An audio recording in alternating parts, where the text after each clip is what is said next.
Hello, hello, hello. How's everybody doing? Let's see. Go. Oops. If this works. Oh, that's not working.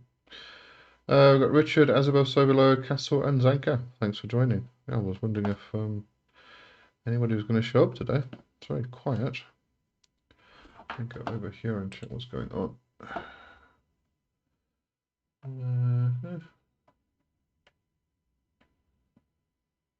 Yeah. Okay.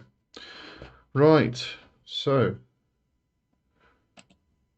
if there's anything anybody wants to talk about, just let me know, and we will chat.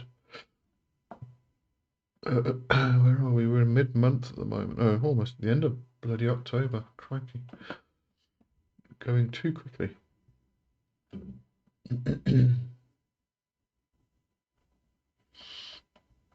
Kasim, hello Kasim. How you doing? I hope everybody had a good week. Oh, I didn't realize it was already 12. Yeah, actually, I don't know, it's still 2 weeks away. You guys in the US are going to be changing your clocks around, so it's not, the time won't change here. I'll still do it at the same time. So it's still going to be 5 p.m. GMT. It's just you'll have to just check what time that's going to be for you guys. And then yeah, Europe comes afterwards, I think, like a month or something afterwards. Then they change their clocks, and it's daylight saving stuff really. Castle, the seasons are finally changing here. Yeah, it got cold today. We're going into like yeah, it's past mid spring. I mean, we're going to hit the beginning of summer at the end of this month, technically. Um, and yeah, I've got a jersey on. Yeah. Kasim, I'm okay. How are you? I'm good, thank you. And Castle also asked how I am, and I'm doing my qigong and nigong. Yeah, I did have a very difficult week this week. It's just a strange week. I did keep up with my, as I said, doing tensegrity. Beginning of the week was okay, and then things got a bit rocky. So I'll have to pick up again tomorrow. Although again, tomorrow I'm going to be out, so I probably won't be able to do it. Yeah, no, it's just been up and down and around and about and everywhere else, so it's been a bit crazy.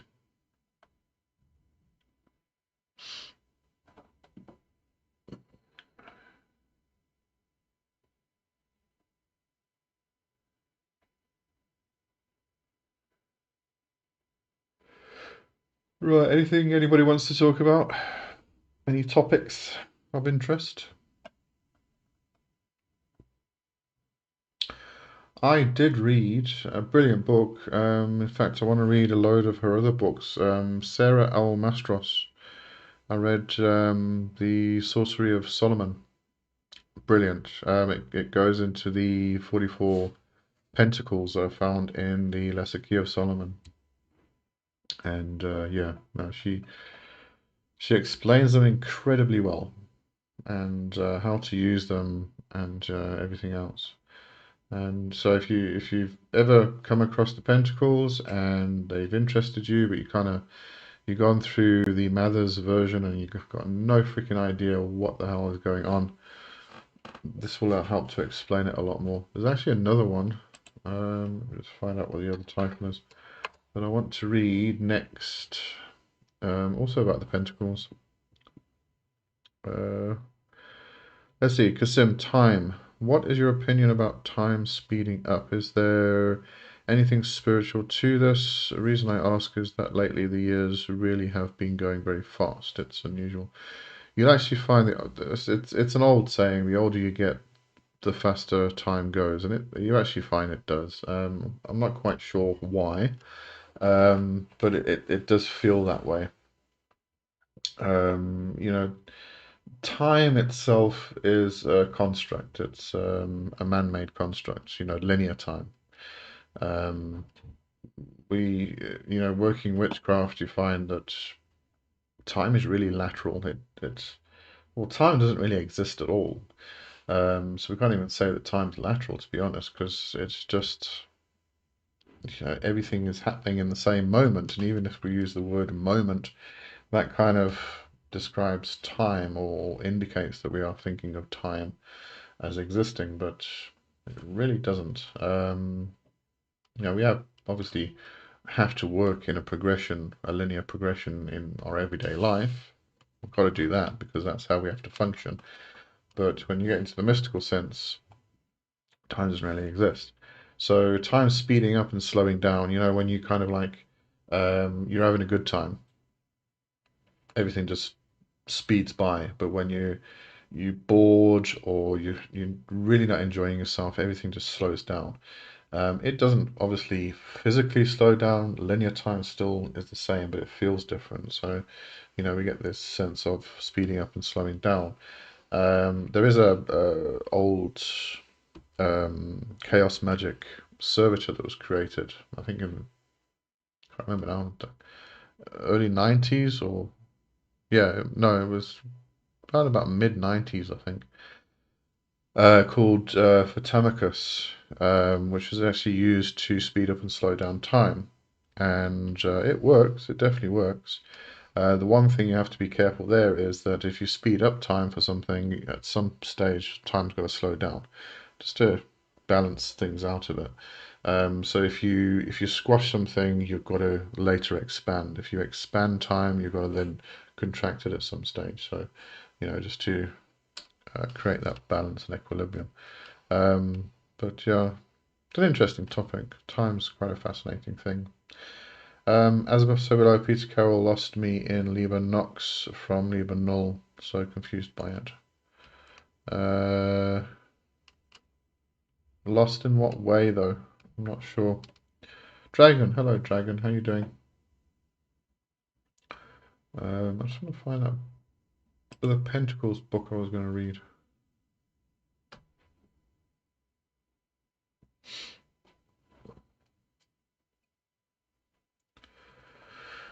Let's see.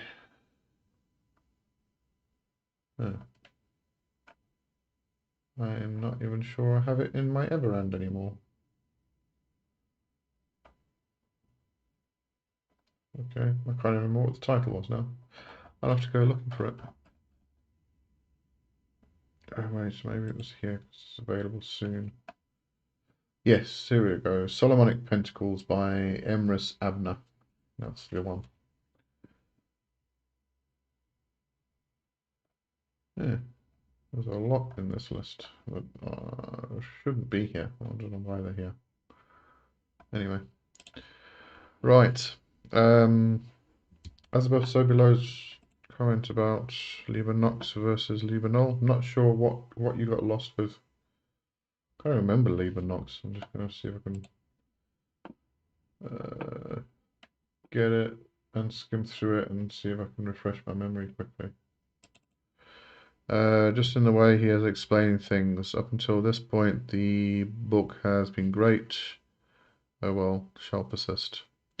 Yeah, you got to also remember, I think in a large part when you're talking about chaos magic, it does shift and change a lot.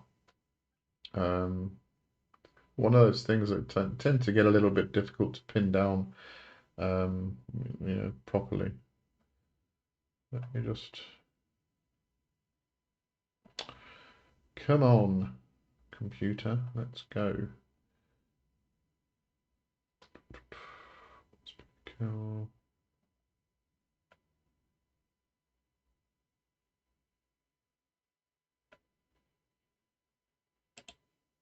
Can't even remember Liber Nox. You sure it was Liber Nox, not Psychonaut?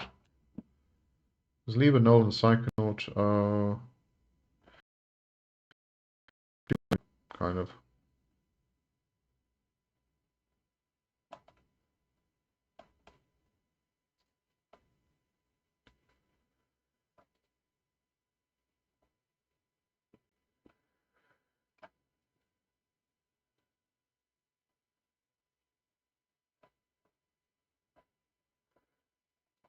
I mean, talking about Liber Null, I mean, that was kind of like the introduction manual for anybody. I think it was actually anybody joining the group that they created at the time, which was called, I think it was no, it wasn't the Psychic Bible. Can't remember. I'll have to go look for it just now. Liebenox is a section in Liebenox. Okay, all right. Let me go back up here.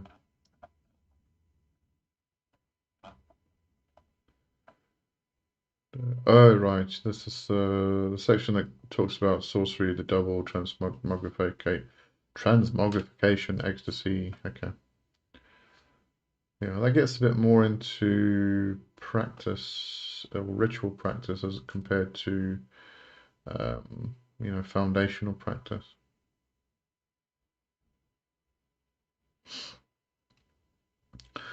Kasim, I saw on your website a course for necromancy. I've debated going down that road. What has your initial experience been with it?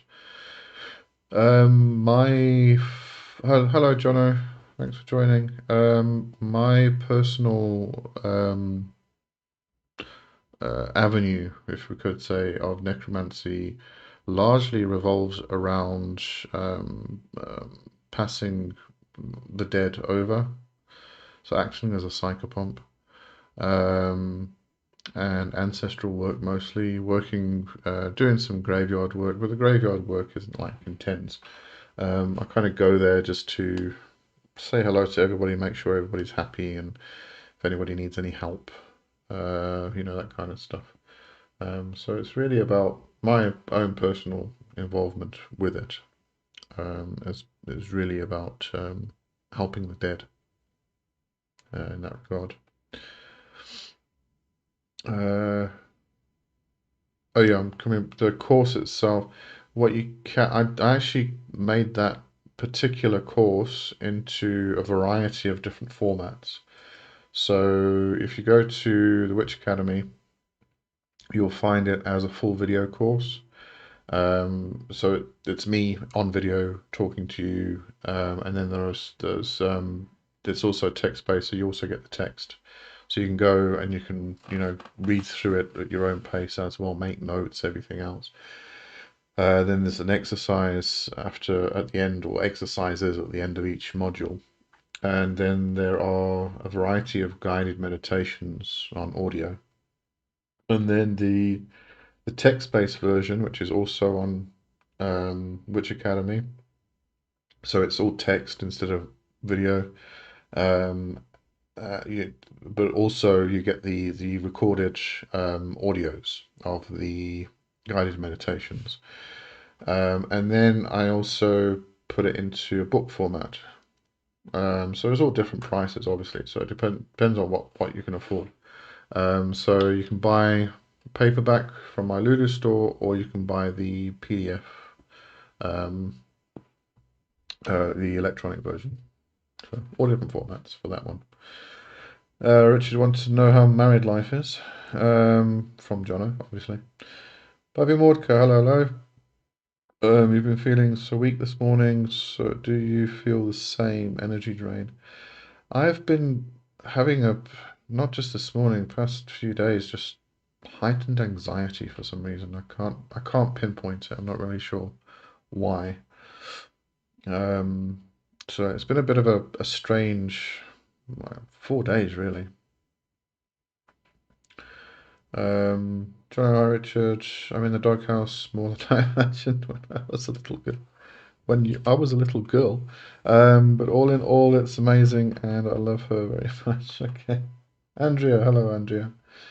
Dragon, what do you think about the paranormal abilities spoken about in religious or spiritual texts and other people? That's a very broad topic. You might need to define that a little bit more. Like which texts and people and which paranormal abilities, because I'm going to assume you're talking about things like telekinesis, telepathy, all of that stuff, maybe. I'm not sure. They're all valid. They're, they're definitely valid, and they definitely can be done. Levitation, all of that stuff is something that's been documented for centuries. Um, so, definitely valid. I'm not sure what you really want to know. Kasim, so when it does come to deity work like necromancy, I am right in thinking the gods are not just going to tell you what you have to do. You have to do the research and work yourself. Very much so, yes. Because I mean, this doesn't just only result in with necromancy itself as well. I mean, this is all various different areas of work in the occult and witchcraft and magic. Um, you know, Everything becomes a very personal path that you forge as you're moving forward.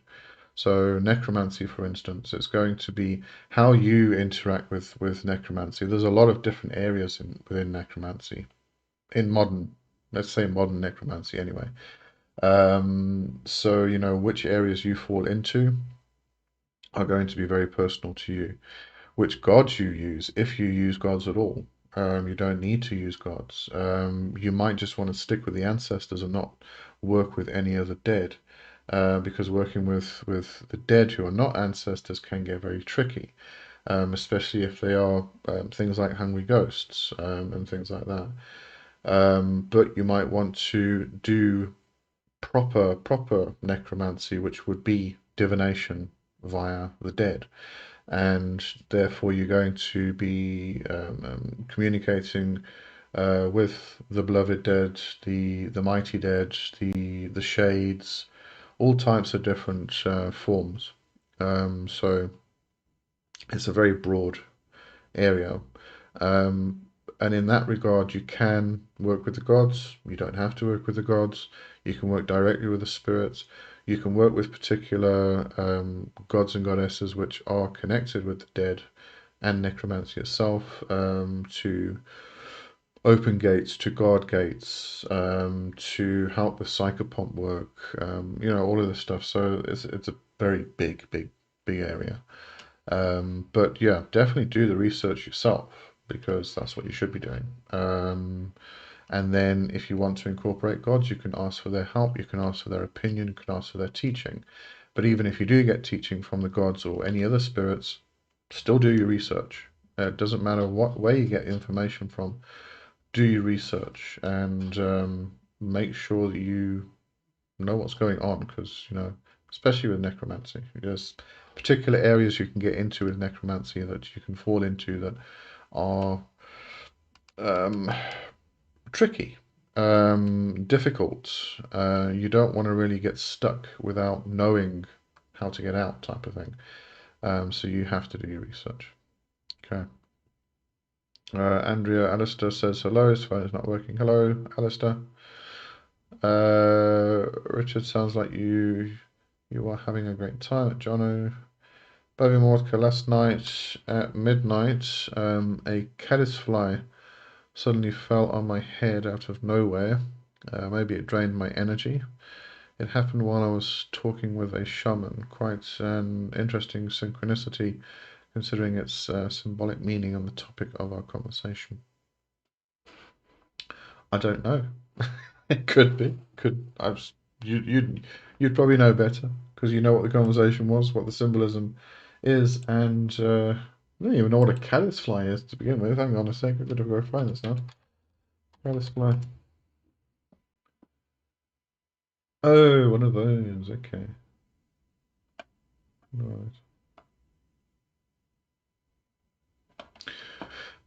Uh, Johnny High Dragon. I've heard super religious Christians speak in tongues. It's crazy cool. I've also heard many Christians who think they're talking in tongues, but they're just making mouth sounds. Oh yeah, I've seen it. I've seen the real thing, and I've seen the fake thing. And what's interesting about it's called. Wait, glass. Oh my goodness. Wait. It's a tongue twister. Just speaking in tongues is also a tongue twister. Glassolalia, that's it. Um, but yeah, it's a very interesting thing actually. And the interesting thing is, within Christianity, some people have the gift to speak in tongues, but they don't understand what's being said, whereas other people have the gift to translate. And when you've got both of those people in the same room, it's a very interesting thing that comes through. Um, yeah, if it's actually genuine.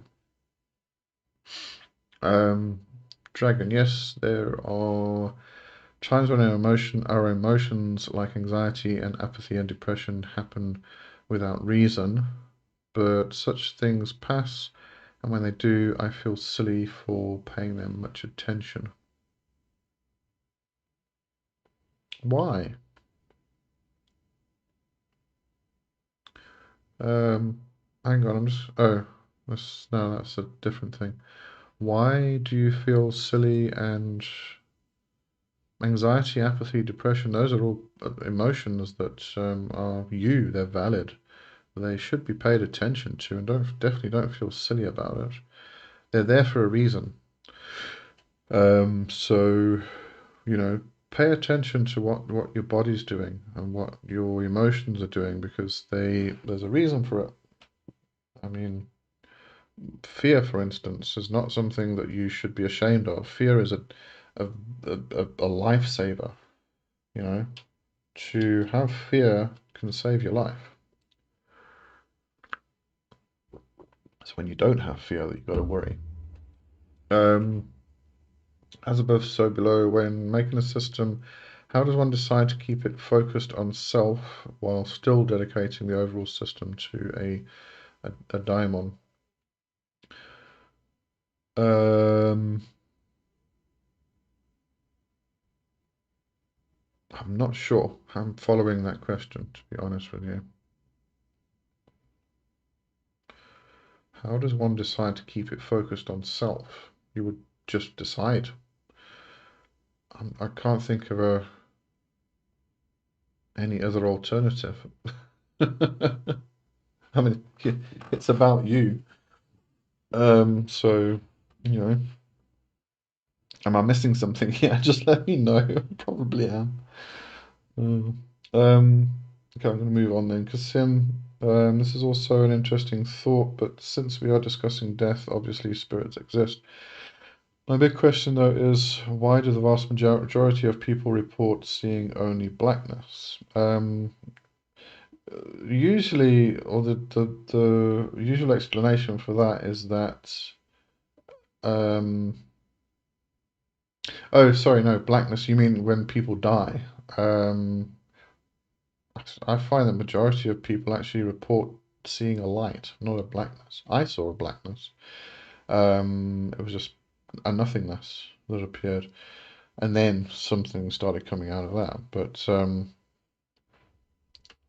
I can't really answer that question because this actually ties in with cultural aspects as well, not just personal things. What people experience during near-death experiences um, often is very cultural. Seeing the light and the tunnel and all that stuff. There's explanations of that particular thing being as your soul kind of moves up your body through what the Hindus would call Shasumna. It looks like a tunnel because you're going out through the crown of your head type of thing. And there's light and all that stuff. Other people report nothing. Other people report seeing loved ones or seeing particular deities. It's all very different, and a lot of it actually ties in with culture, their own personal culture, and what they expect will happen upon their death. So it is a very difficult thing. I don't think anybody can really give a I don't, there's not going to be an absolute answer, just like all the paradoxes within witchcraft. Um, Castle, because you're letting things control you, it may be a spirit doing it to you. What was that in relation to? I'm definitely missing some. Oh, hang on a second. I missed Dragon's comment there. Hold on, let me go back. Dragon, in regards to paranormal abilities, I was asking whether they exist, and yes, all of them through time. Not how I could do them, but that they exist, and so does the greater reality out there and in. Oh yeah, absolutely. All of it exists. Um, you know, the only things that don't exist are the things that people haven't considered, dreamed up, experienced, categorized, all the things within what Castaneda would call the tonal, our consensual reality.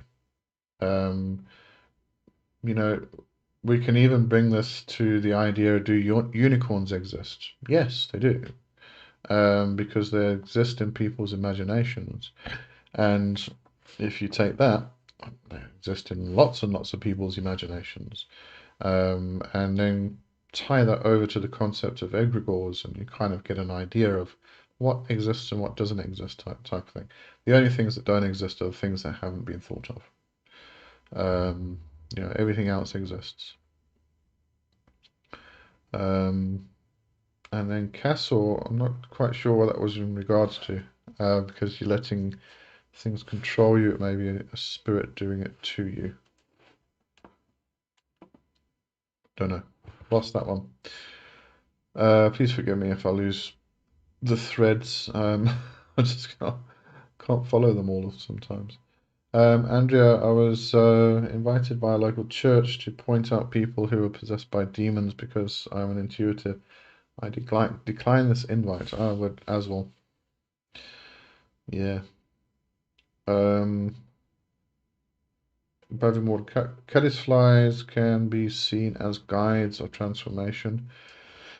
They teach us how to immerse ourselves in emotions as their larval stage lives underwater, but eventually how to rise above them. The adult form gains wings and leaves the water. They are also symbols of life's cyclical nature, birth, transformation, death, and rebirth.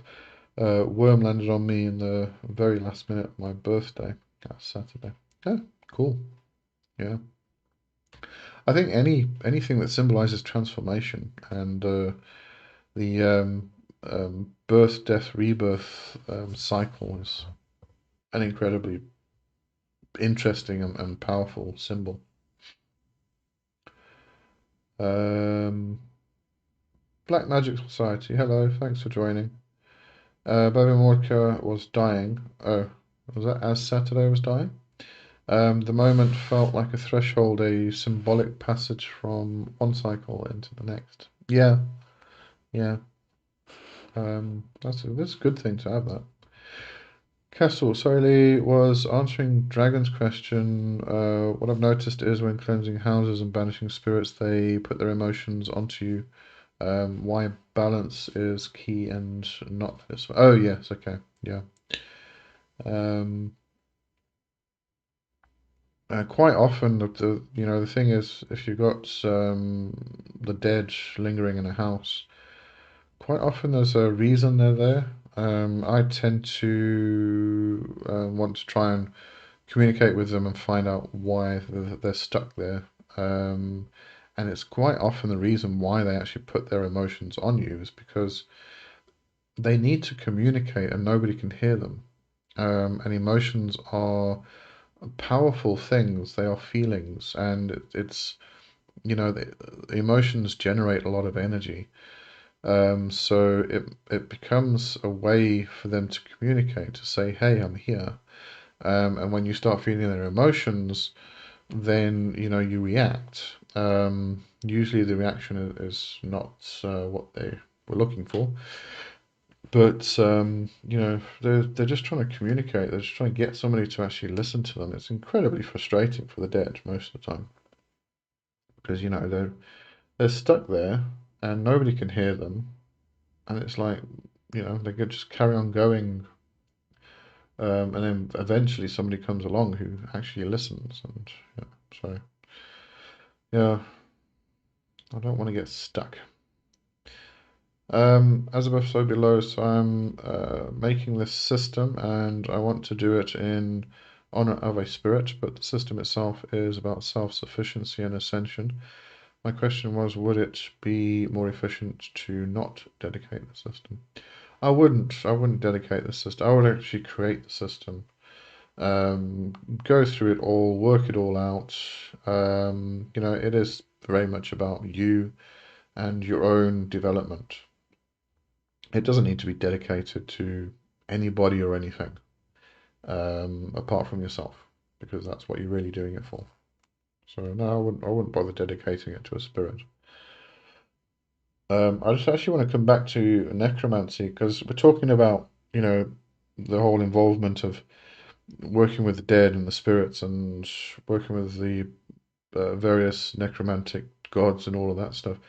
There's a lot of aspects to modern necromancy that are also about development of self. You know, um, memento more. Oh, God, I can't even remember. My brain's not working again today. Um, I can't remember the term now. Anyway, basically, kind of facing death, considering it, you know, your own mortality, um, what happens when you die? You know, all of these questions start coming up when you start going down the route of necromancy because, you know, you are faced with that particular aspect of death and dying. You know, so what happens after you die? And that's going to be different for everybody. That's a very, again, it's a very personal thing. It's a personal worldview thing. But, you know, all these questions need to be asked and they need to be considered and answered. And over time, you're probably going to change those answers, but that's fine. But so it's about development of self and also working with the shadow of your own shadow. You know, incorporating all of those aspects of the self. Memento mori. There you go, dragon. Thank you.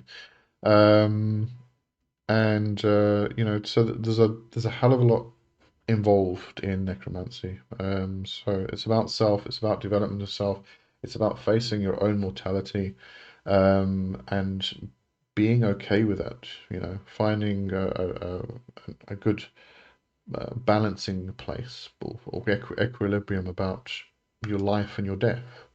You know, understanding that death's not the end; it's just another door that you walk through, that type of thing. So there are a lot of aspects within necromancy to consider. Money, how long does it take to learn and master occultism? I don't know. I'll let you know in a few lifetimes. It's an endless thing. It's never ending.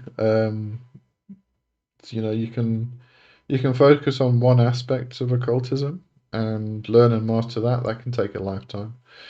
Um, you know, but yeah, no, it's a never-ending thing. So I can't really say.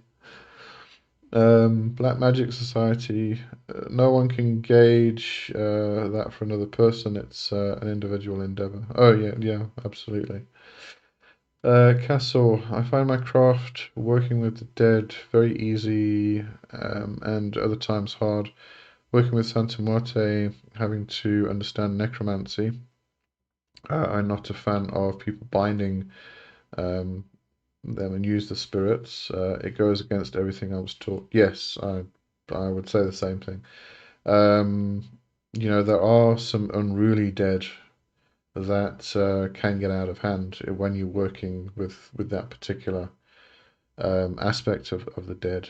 Um, and sometimes they may need to be bound, depending on what they're doing and what they're disturbing. But it's very far and few between, I've found myself. Um, so yeah, yeah. I don't. There are some people out there who just, you know, they've got no consideration for the spirit themselves. They will just bind the spirit so that they can gain whatever they want to gain. That is, I think, a bad thing. Spinner the Sinner. Hello. Do you think that spirit communication or spirits communicate with a particular voice, or is it our own voice sounding out the thoughts the spirits send us? Usually spirits don't use a voice. You're not going to hear somebody talk to you. If you are hearing that, then you may have spiritual psychosis and you may need to go and seek some therapy. You're not, they don't speak in verbal words. What spirits usually speak in, there are some occasions where, we're talking about the dead. There are whispers and things like that that have been heard, but usually, what you'll find is they'll speak in images, impressions, thoughts, emotions, ideas, all of that type of thing, and then we have to interpret that, and that comes with practice. But yeah, it's for people who do have an internal dialogue, you'll probably find that once you've gotten all that information and you've kind of converted it into something you can understand, usually it becomes part of your internal dialogue. And then it becomes difficult to separate between that and what you actually added to the conversation type thing. But again, comes with practice. Um, Andrea Lee, that's true. Pe I used to be pestered by the dead when I was a child and into my teens. Poor souls who needed someone to listen. Nan taught me how to have a quiet night. Good. Yeah. Yeah, I think a lot of people who do find themselves in that position where it just doesn't shut off. Having somebody who can actually teach you just to switch it on and switch it off is a very valuable thing.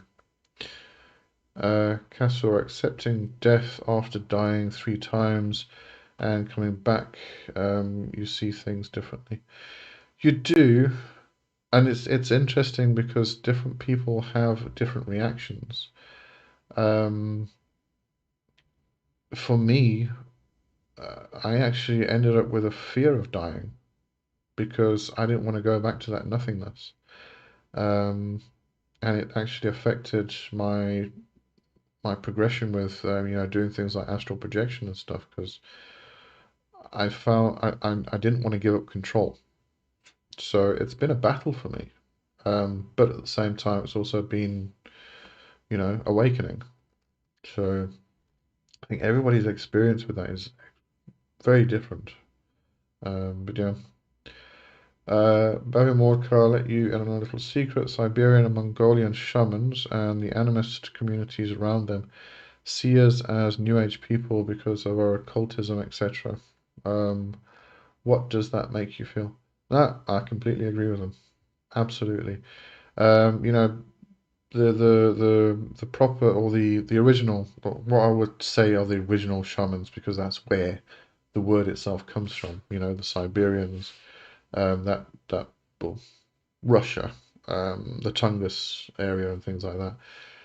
They are very much connected with the roots of their people and African people as well.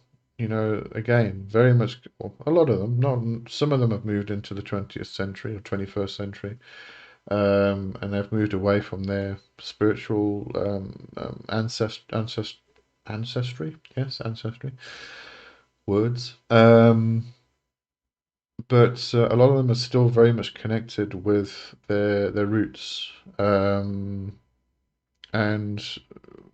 they look at us in the West, and I can totally get it, totally understand it, that they would see us as these new agey people because we've lost a lot of our yeah our roots, which is why we have so many Reconstructionist and revivalist traditions. Is because we go and speak to our ancestors and we try and find out how they practice so that we can bring it into a modern context. Um, but we've had to put stuff together.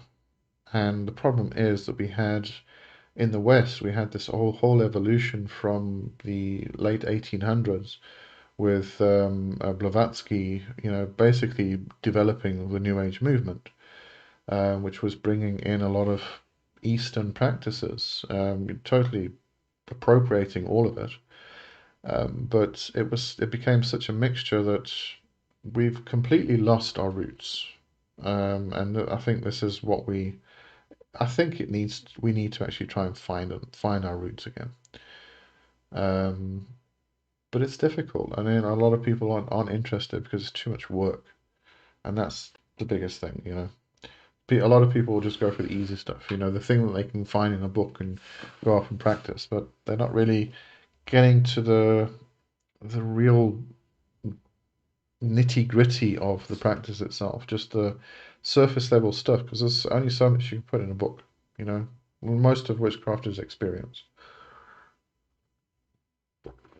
Yeah. Yeah, no, but I can totally get that.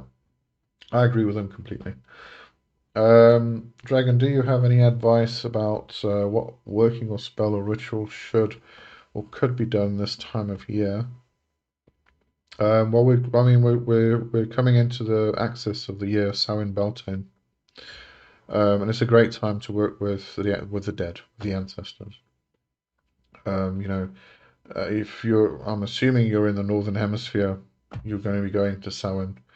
You know, do a dumb supper or just to just sit down and talk with your ancestors. Get to know them a bit better. If you do know them, get some answers about how they practiced, what they did. Try and get to the roots of your own the roots of your own roots. There you go. Go beyond the taproot. But that would be that's my focus is going to be working with the dead and the ancestors. Money, I've been having a lot of difficulty with contacting spirits. Do you have any advice for actually getting in contact with my demon? I would like to contact. It's a matter of just keep practicing and try different methods. I can't really say which method to use because the method that works for me may not work for you, vice versa. So it really is a case of trying different methods, seeing where you get a response. If you don't get a response, just note it down and keep journaling. Keep experimenting, keep testing. And if you do get some kind of response, maybe come back to it again later and add a bit more onto it or change something here and there. But at the same time, you're going to have to keep exercising the muscle of the foundational muscles. So, keep meditating, keep doing the energy work, keep doing the breath work, keep doing the trance work, because all of those things form part of or the basis for the communication itself. You know, some people ask this question and they don't even know what trance is. But you've got to get into a trance, into a liminal between state in order to communicate and contact the spirits. So, the more you can actually do that, the better you can become at it, the easier the contact becomes. So keep working at the foundational stuff and keep trying different methods and seeing which ones work for you. Castle, do you have a sigil? Oh, Annie. Do you have a statue of that spirit? Yeah, the sigil, a statue can be extremely helpful. So you can actually build a relationship with them, give them offerings and things like that. Build that connection, build the bond, make it stronger. Also makes it easier. Andrea Bavimordka, I can understand why they might view us like that, but my own path is rooted in Celtic shamanism. Yeah. Spinner the Sinner, what if the spirits speak through people? Like they encourage someone around you to speak on a relevant topic of character training that spirit. Does that occur? Oh, yes, absolutely. It's mediumship. And you get different levels of of mediumship. You know, sometimes it's complete possession where the spirit, the god takes over the entire body of the person, vocal cords and everything. You see it a lot in voodoo practice, and they will speak through the person. Um, and then you get different levels of mediumship where you get the person gets the message and they communicate it to the people. So you know, again, this comes back to it takes practice to kind of interpret the message, so you don't add your own interpretations to the message. You know, what comes through, it's better to speak it directly, even if it doesn't make any sense to the person that you're giving it to. It's better to do that than kind of like try to change the message, interpret the message in a way that will make sense to the person, because then it's not the message. So, you know, as I said, it does take practice. Ivan, hello, Ivan. Can working with Marbas help people improve bad eyesight?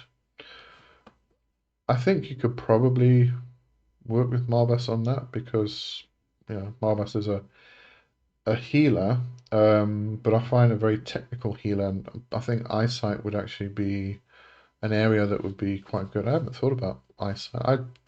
I tend to go to these, you know, I think of Marbas helping me with healing work. It's usually in my Reiki, and I'm working on the entire body type thing. So I didn't even think about um, asking for help with eyesight. Yeah, that'd be quite an interesting thing. Oops, hang on. There's more here than I thought. Bavimorka, they said that contact with spirits is only safe when they come to us. If they don't, reaching out to them can be dangerous. At best, will be ignored. I wouldn't agree with that. Usually, what happens is you know the spirit you want to speak to and have contact with, because you built a relationship with them. Sometimes you start with a new spirit, in which case you have to test them, discern that it is the spirit and not a parasite, for instance. But you know, once you've done the testing, you've done the discernment, you know it's the spirit that you want to work with, then you build that relationship, and then you start building contact and communication.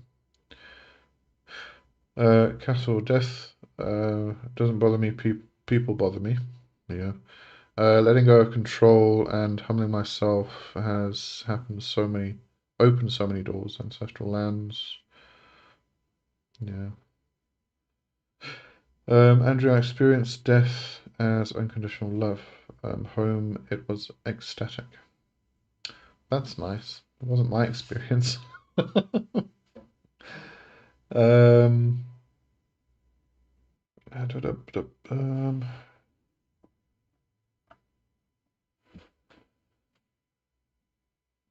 Castle, many times her embrace is wonderful, but that's why I'm devoted to Santa Marte. Yeah. And Andrea, first time got bite, bit in the face as a kid, bled to death, and next cry myself to a heart attack and oh goodness, okay, yeah, those are quite severe deaths. Um, Dragon, I'm in the Balkans. That's in the northern hemisphere, isn't it? Pretty sure it is. So you'll be going into the beginning of winter, the Samhain period, the dark half of the year. Bobby Mordka wouldn't be myself if I didn't recommend a book, Chinese Shamanic Tiger Qigong by Master Zhongxian Wu. Has anyone read it already? Do you know the author? I'm sure Cassor has read it, and Richard.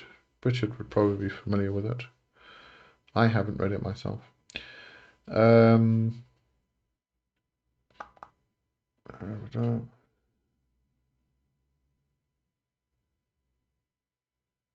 Bobby Walker, recently watched the movie you recommended, the one about Andres and the computer password. Do you know any better ones? The comedy wasn't bad, but the plot was kind of boring. I enjoyed that, the movie. Um, any better ones? I don't know.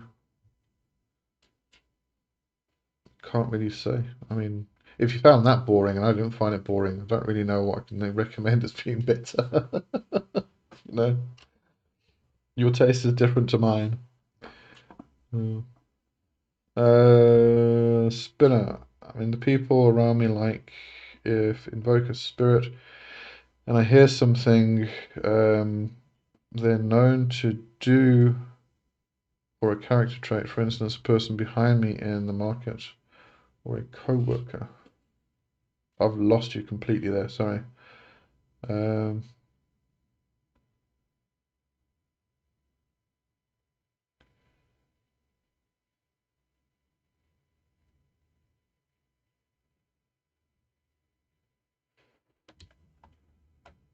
um, see what you said previously.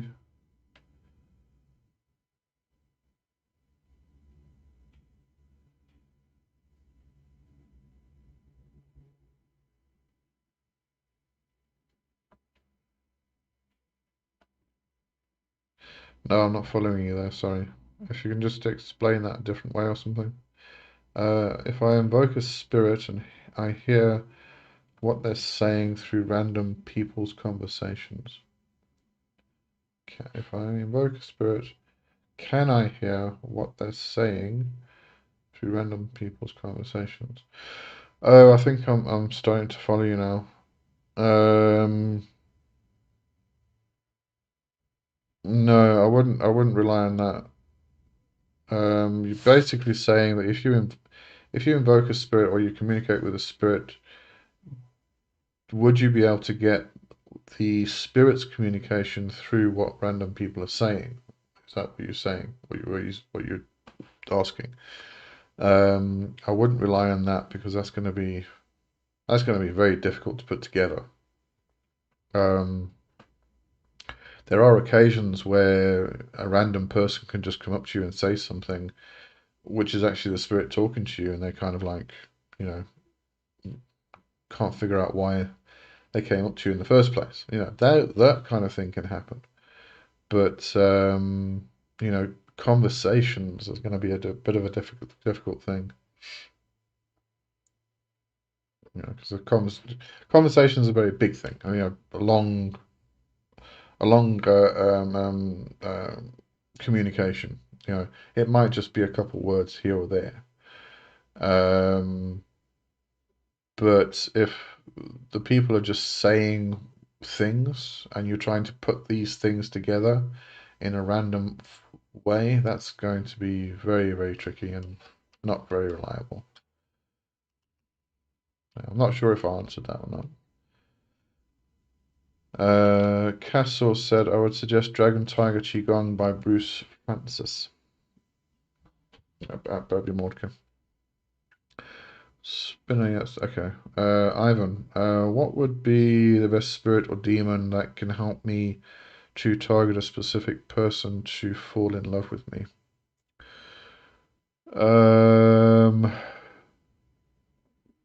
It's not really an area I'll work with. Hold on.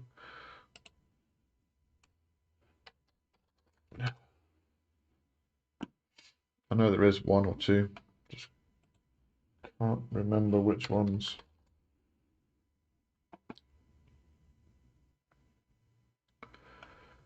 Dantalian's about bringing lovers back.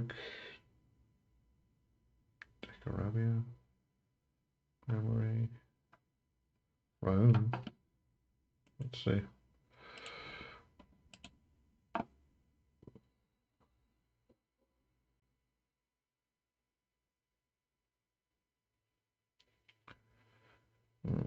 It's more about love between friends. Citri for lust, Beleth for love, but not recommended. Yeah, you see, the problem there is Citri I find to be more of a kind of like a one night stand type of spirit. Just it's just about sex. not falling in love or anything like that. Whereas Beleth tends to be more about it's more about soulmate type of love attraction. You know, the your ideal mate kind of thing. But not targeting a specific person. Beleth might be able to help. Possible. Asmodeus could probably do that. I'm trying to think. There is a particular spirit that can actually do this. Can't remember which one it was. The problem when it comes to these spirits which handle love is that they have very specific things.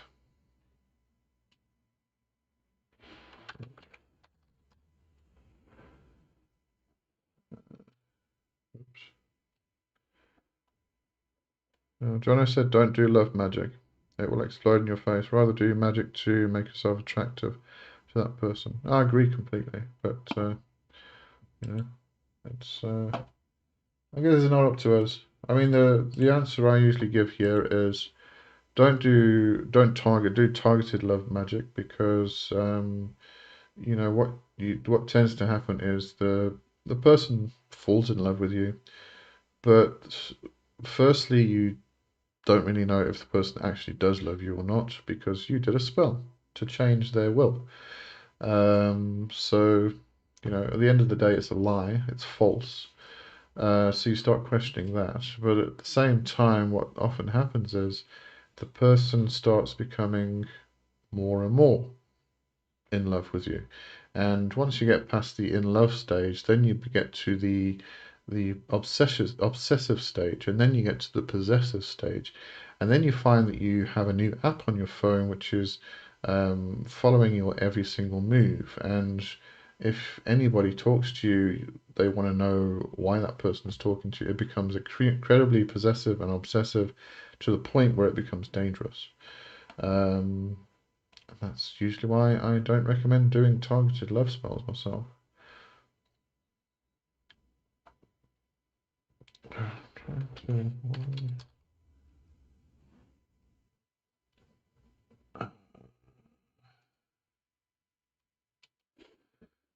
Okay,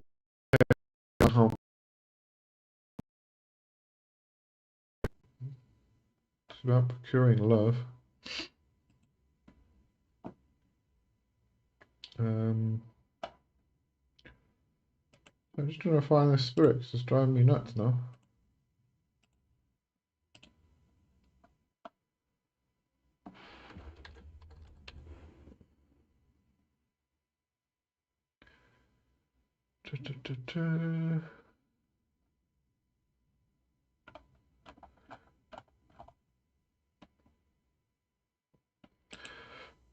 Have a look at Gremory and Vuel.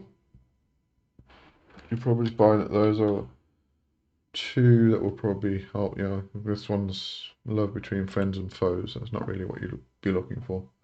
So try those two. Probably going to be your best bet. All right.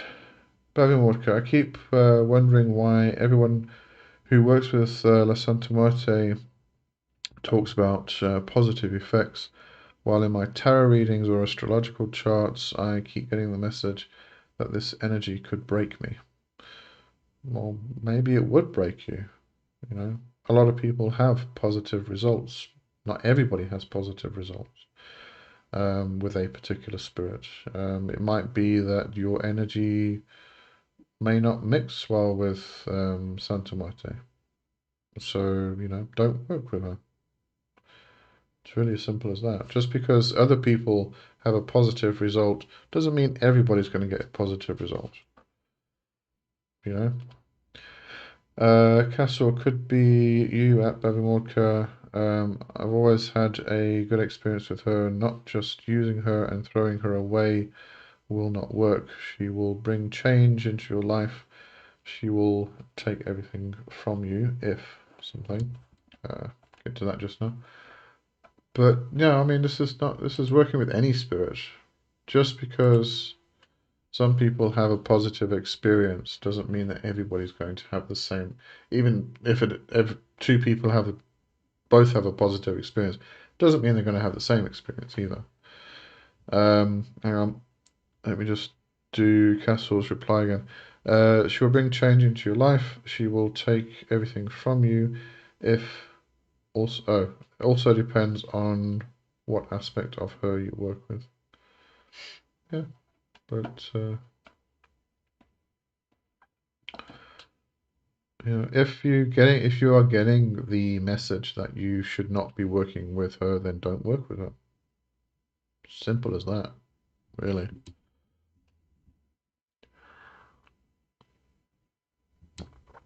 Dragon, what about love spells that you specify the person never met? You want to meet and become desirable. I mean, it depends what you do. I mean, as I said, if you do a spell to meet, if you've never met them, I'm assuming you mean you don't know who the person is. You're looking for your ideal partner. That's just putting out a spell to draw the person who is best suited to you or for you to you. I mean, there's nothing wrong with that. That's just kind of, you know, trying to help the universe along kind of thing. That kind of work is often also kind of in regards to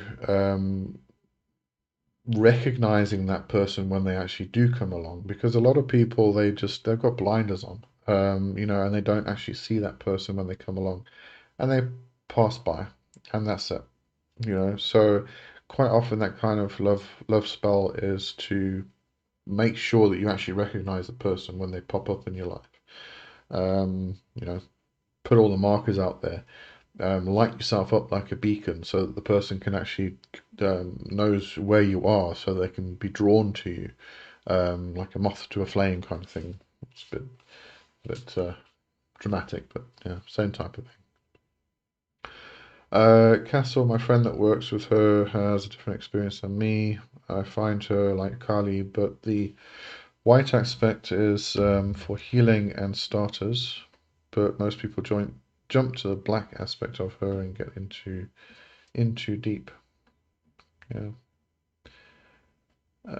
Andrea back just made a cuppa for me and Alistair. Good stuff.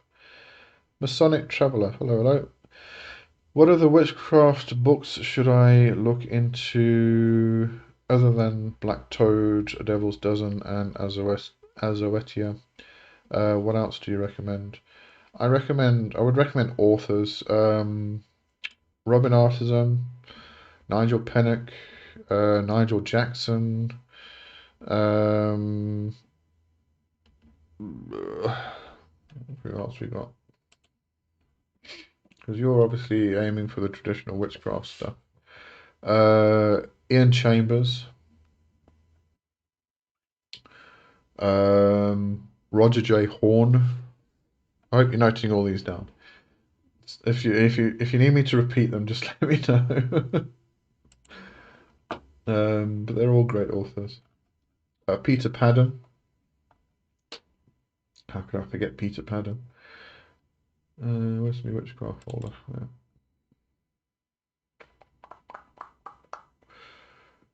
Lee Morgan, very good.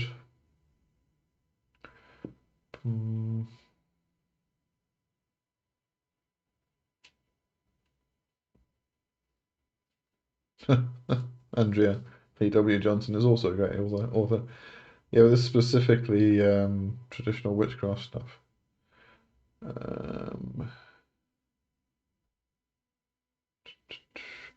Emma Wilby, for your fairy folk and things like that. Emma Wilby also wrote the Visions of Isabel Gowdy, so it gets into very historical accounts. Oh, definitely not her.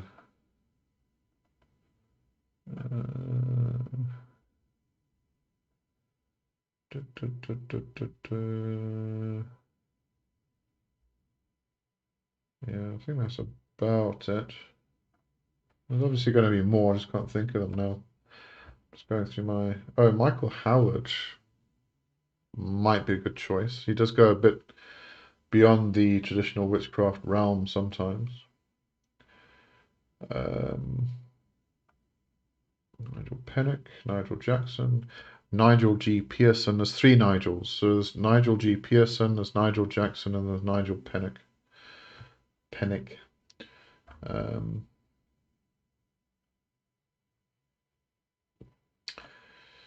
If you want to get into more fairycraft, R.J. Stewart would be a good one.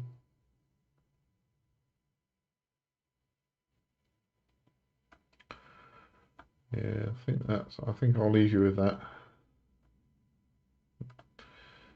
See, there's Veronica Cummer as well. It's very good. Yeah, but that's about it.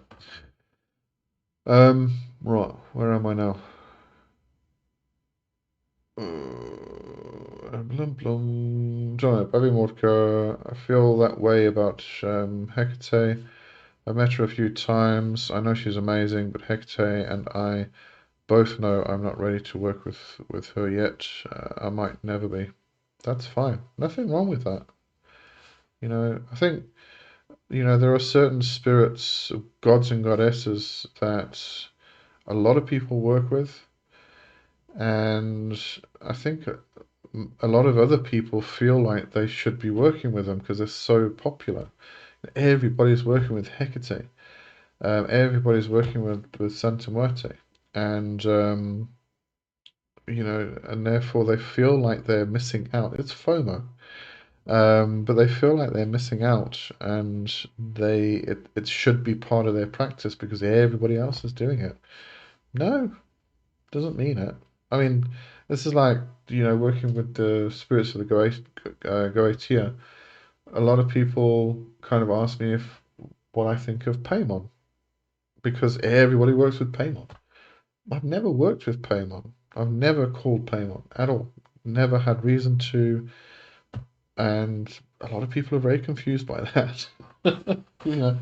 Everybody's doing it, therefore I should know. No, I've got no reason for it. But it's fine if you don't. If you find that you're not supposed to be working with a spirit, nothing wrong with it. Don't worry, you're not missing out. There are others.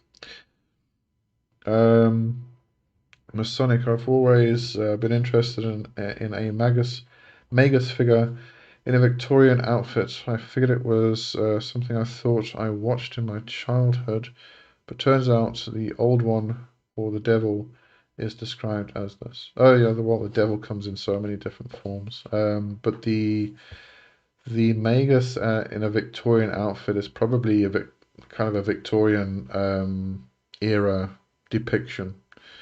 Because the devil becomes the teacher. And, in a Victorian times, if you wanted to disguise something, you would dress it up in a Victorian outfit, because then it's not questionable. So, they probably did that. So, yeah, the devil kind of has come in a lot of different forms for a lot of different people. Bobby Morka, Jono, sometimes I think that there might be no being I'm meant to work with because none of them has ever given me a sign that they're interested in me. And that's also fine. There's nothing wrong. Not every witch works with gods and spirits. There's some that don't work with spirits at all. And this is something I've been trying to say, more recently, is that yes, my channel does talk about spirits a lot because I work with spirits, but I'm not. I don't fall into the spirit model. I fall into the energy model. I work with spirits because of the energy. It's all about the resonance and the vibration, the frequency, and everything else. But I don't just work with spirits. I might work with the elements. I might work with the planets. I might work with just the energy that's around me, the energy that I can build up in myself, and that's got nothing to do with spirits. So, you don't have to work with spirits. Don't think that you do. There's lots of different avenues to go down. Masonic and Gemma's book. Great. Gemma Gary's book. Yes. She describes the Old One or the Devil being a man in black. Yeah. He appeared to have a Victorian coat. What is your opinion on this? That's, as I say, it's just one depiction. I mean, specifically in regards to the man in black, you actually find a lot of people who talk about the man in black on the bridge. Sometimes it's a black dog. He appears as a black dog. Sometimes it's a man in black with a black dog. Quite often, he appears on the bridge because he guards the space between the worlds, and he gives you riddles that you have to solve to pass the bridge, or pass him on the bridge, and all that type of thing. So yeah, I mean, as I said, the devil comes in many, many different forms. He comes as a sabbatic goat. He comes as the man in black. He might be wearing a Victorian coat. He might be wearing jeans and a t-shirt. Um, you know, it's a depiction of a particular era, um, and what you might find is also um, dependent on the area that the person.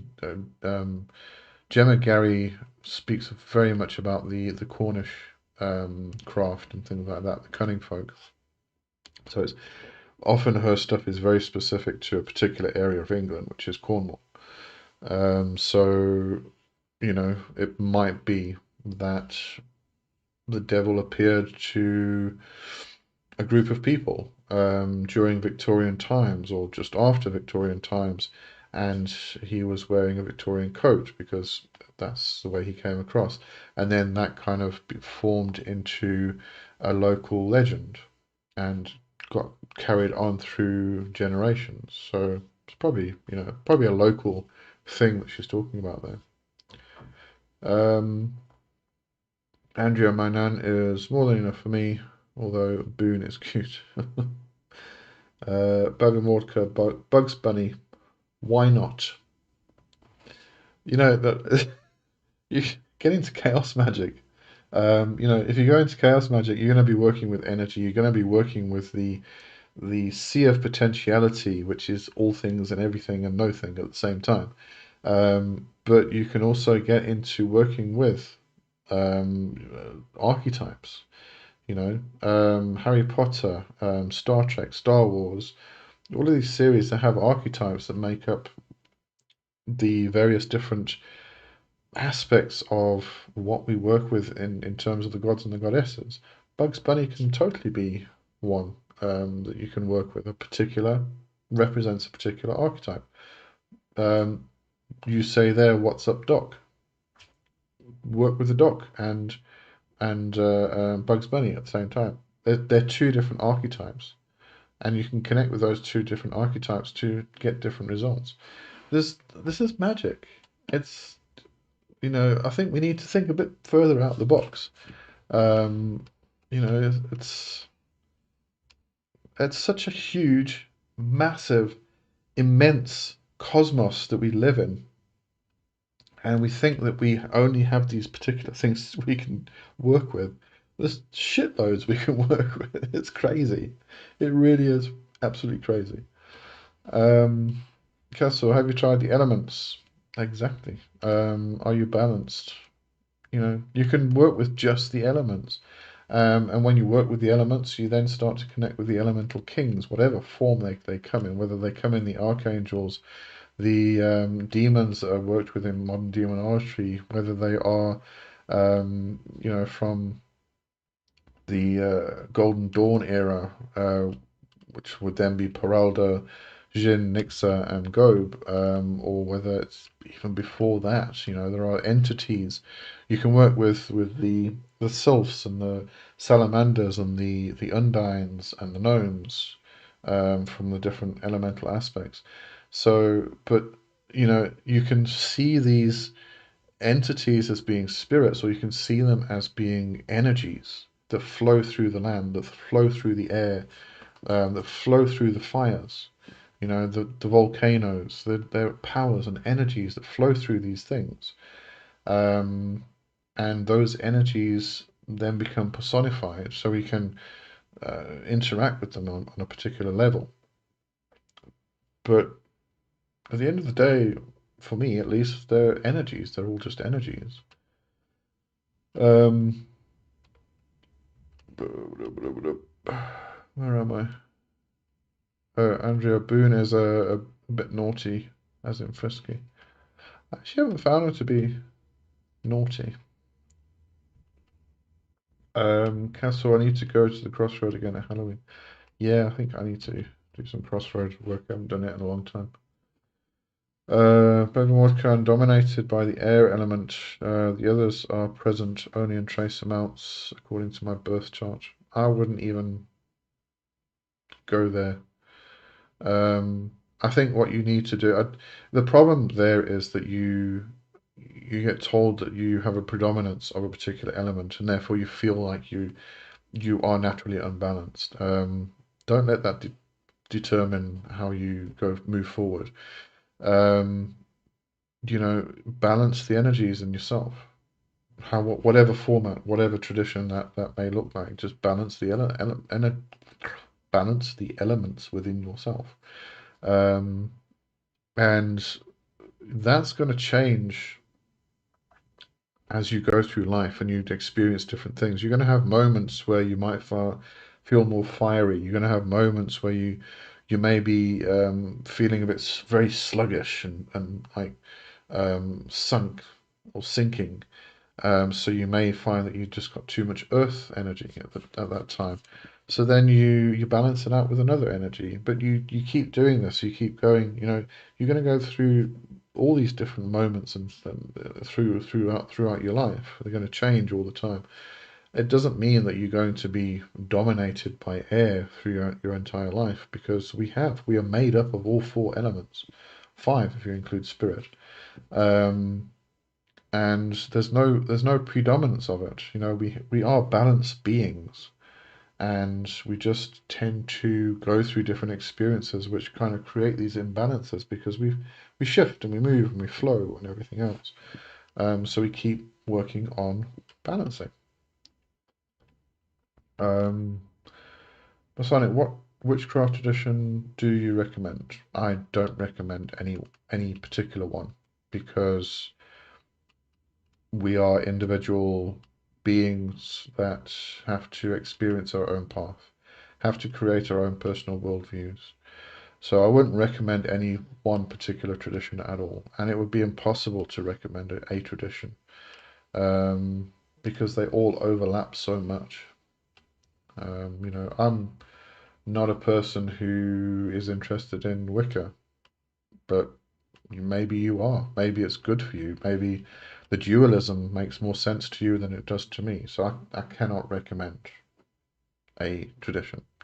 That's completely up to you to find. As above, so below, he also comes dressed as a doctor. Told me his name was Dr. Nick. Oh yeah, I can totally see that. There's also, I forgot the name now. The French one. I did a video on him. Well, Demon of the Week. Master Leonard. That's the name. I kind of like that depiction, because that's very much the sabbatic goat type of imagery as well. Castle, what do you feel personally? Not what the charts say.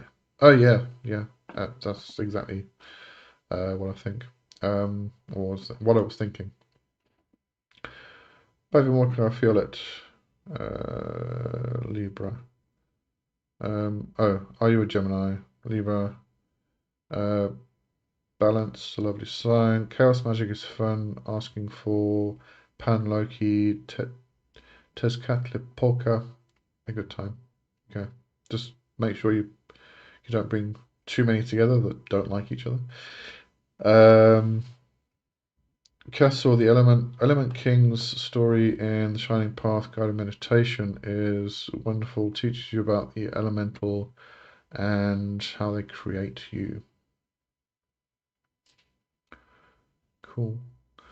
And Bobby Mordka, Full Circle, 1977, The Haunting of Julia, my movie recommendation. Okay. I'm going to put that on my list. Is that one movie or two movies? Let me check. Full Circle. Movie.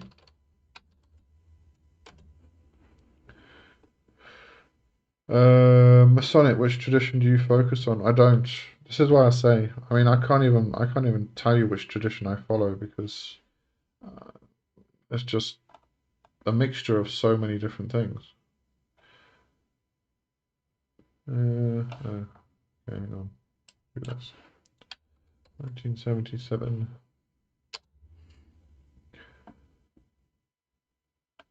I mean, I don't even focus on Cochrane witchcraft, but it has formed part of my own development from years. Um, I enjoyed Peter Paddon's work. He was a teacher of mine a long time ago. I also learnt a lot from Robin Artisson, but they're two very different people and two very different traditions. Um, so all of these things are kind of formed my own path, and it's not a particular tradition at all. Um, okay, hang on, I've got that on my screen there. Oh, hang on, is that? Oh, okay. The Haunting of Julia is. Why is it coming up as two different movies? No, no. What does it say? Because I searched for Full Circle 1977 and I get Full Circle, but then I also get The Haunting of Julia. That's confusing. Okay, I'll have to look at that later. Bobby Mordka, my girlfriend likes Wicca. I don't, but I like my girlfriend. That's a good point. She likes me for now, but I'm not sure if this relationship has a future. How to live. You shouldn't think like that. Enjoy it. Enjoy what you've got now and see where it goes. Don't think about whether it's going to last or not, because if you think like that you don't know if there's got a future, you're going to put that out there, and then that's going to form your reality. So don't do that.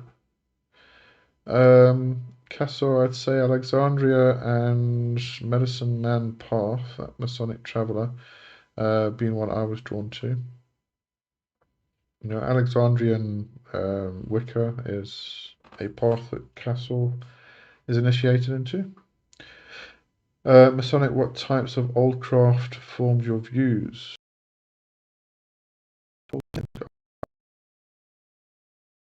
Masonic, I don't know the types of witchcraft I came across. Chumbly and Gemma Gary from listening to Marco Visconti in the past, so I'm trying to learn what's out there. There's so much. You just got to explore. I mean, Chumbly is sabbatic craft, which is extremely different to what Gemma Gary talks about, which is cunning craft. It's Gemma Gary focuses a lot on the Cornwall and that area, and that's a very localized type of work and tradition, and it's very folk magic-y. Chumbly is completely different, totally different. I mean, sabbatic craft is so different. Um, you know, there's so many. This is why I say I gave you a list of authors. If you needed me to repeat that list of authors, let me know. Just write them all down and start exploring. Take a book from each of those authors and explore what they're talking about. You're going to find similarities. You're going to find um, contradictions and paradoxes, and this is witchcraft. Witchcraft is extremely paradoxical. And ask five witches the same question, you're going to get seven different answers. Um, and you can't, the other problem with reading or people writing about traditional witchcraft and people reading about traditional witchcraft is that there's a point that the writer, the author gets to that they just cannot continue explaining traditional witchcraft anymore because it's experiential, and it's why you kind of need a teacher.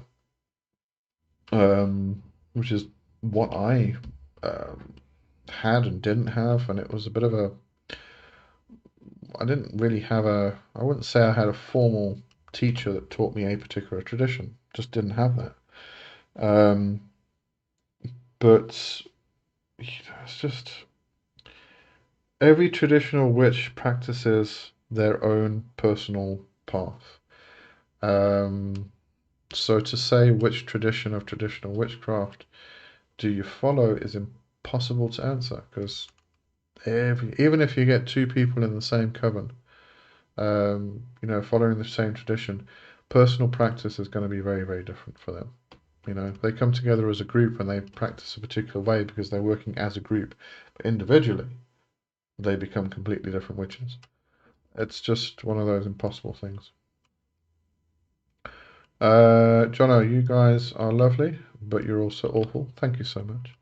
All this talk about the elements and the elemental kingdoms, but no one mentions Paddon is our prophet for this subject. He's just one person. Just one person in a big array of people. Andrea just pinned me down and gave me dog breath kisses. I'm just off to wash my face. Okay. Bevan Walker, I love Paddon. Oh, you get together with John in there. I had one of his books. Castle, the machine spirits are acting up for you, are they? Let's just double check everything's still working.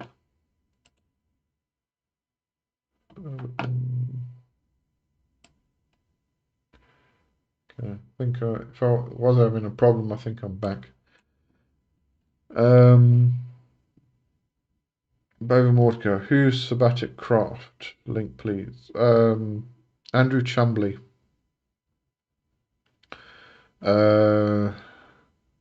Andrew died a long time ago, though. It's now the leader of Sabbatic Craft is. Hold on. My brain will work once more.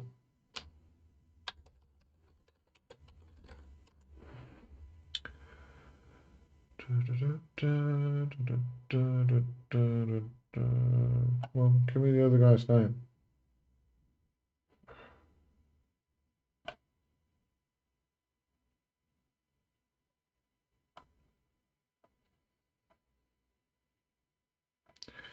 If anybody remembers who I'm talking about, just throw it in the chat. He's written a load of books about the poison path and working with the spirits of plants. What the bloody hell is his name?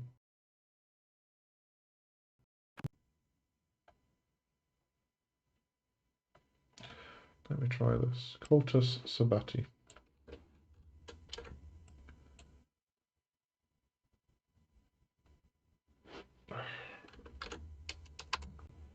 Try this. And then it comes up with a band. No. Shulk. His surname Shulk. What's his first name? Wait. Oh, Shulky. Shulky. Daniel A. Shulky. There you go. All right. So that's the current. I think he calls himself the Magister of Cultus Sabbati or the Sabbatic Craft. So have a look for Andrew E. Chumbley. I'm sorry, Andrew. I don't know where the E came from. Sorry, Andrew Chumbley and Daniel A. Shulke. Shulke is spelled Schulke. That's Sabbatic Craft stuff. Right, now that we've got that out of the way, finally. Could you type it? Oh, type Andrew Chumbley and Shulke. Hang on. Andrew Chumbley and Daniel A. Shulke. There you go. So that's your Sabbatic Craft stuff. Masonic, what are your views on Aleister Crowley? I think he was a fantastic magician. He was a egomaniac.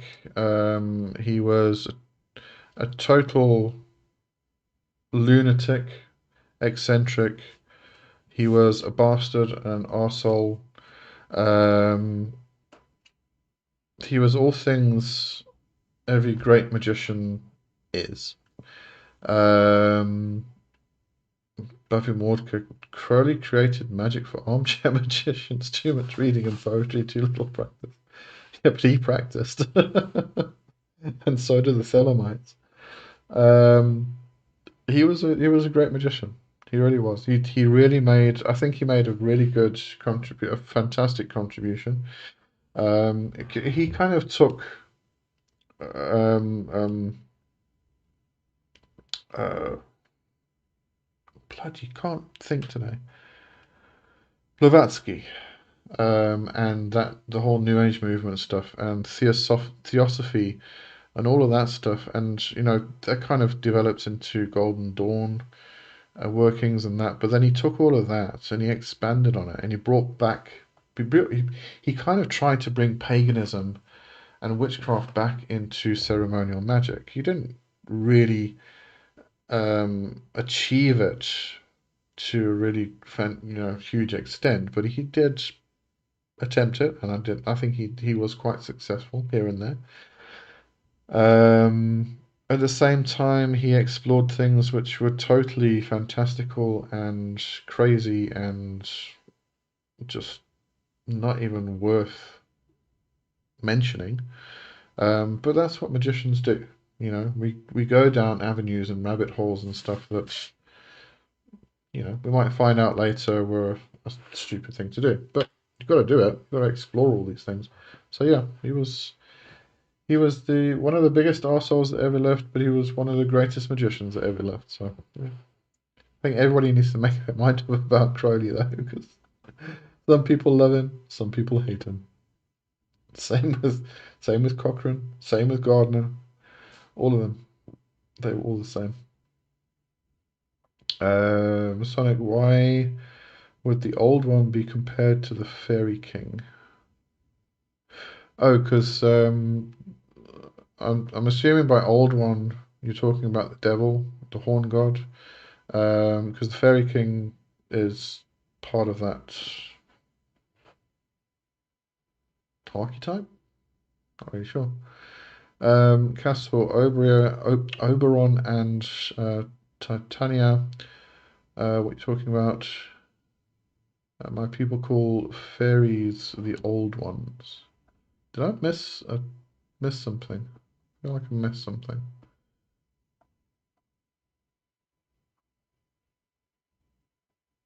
Now we're talking about the fae folk, or the good folk, the fairy folk, the good gentry, the good neighbours. God, they've got so many different titles and names.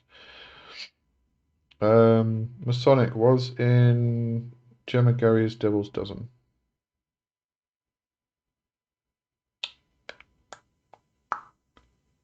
Okay, I definitely missed something here. But yeah, the Fairy King is it's part of the god aspect. Bobby Mordecai, maybe someday we could talk about the Cochrane and Strigeria system and Booker tradition. Could do. I mean, I have some basic knowledge of definitely not Strigeria. I've never actually gone into Strigeria. Basic knowledge of Cochranite, witchcraft, and basic knowledge of Booker from Cunningcraft. But they're areas that I don't focus on.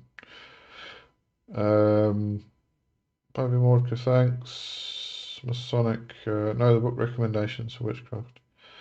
Oh, I went through the authors. There were a lot of authors. I can't. That's why I'm going to repeat them. I'll so get a pen and paper. And let me know when you've got a pen and paper, and I'll repeat them all because there's a lot for me to type out there. Castle, what witches do? Eight Sabbats for witches and the witches' way. Yeah, but that's all Wiccan. It's not traditional witchcraft. Like, it can be. I mean, there's a lot of traditional witchcraft that found its way into initiatory Wicca, but Masonic's very much going in the direction of, Cochranite stuff rather than the Wiccan stuff. Um, Good books, but that's coming from Alexandrian Wiccan side. Agrat, hello Agrat. What's your opinion on giving succubi bread and salt? I think it's a very bad idea, because they are astral parasites. So I wouldn't feed them at all, because I like my energy where it is. Thank you very much. Of course, there seems to be this modern idea of what a succubi and incubi are, which I completely disagree with. It's not the same thing. Masonic, what are your views on Babylon? From Salima. Babylon, the Scarlet Woman, is the representation of the goddess within the Thelemic tradition. You know, the mother, the yeah, just the general goddess that it does get um, avatars is the word I'm looking for, in human form, usually referred to as Scarlet Women, but that's a very specific thing. It doesn't come around too often, but yeah. All right, so you got pen and paper ready. Okay, so let me just go back to my list over here, and then I can go through all of these and tell you. All right, so I would put there on Lee Morgan. Um, there's going to be Robin Artisson. I'll go slow, just to let you write the stuff down. Um, Peter Paddon.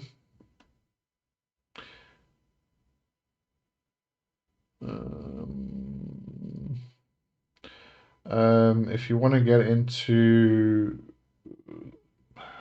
kind of cunning folk, fairy folk, familiars, historical accounts, and things like that, Emma Wilby is a good choice. Um, Gemma Gary.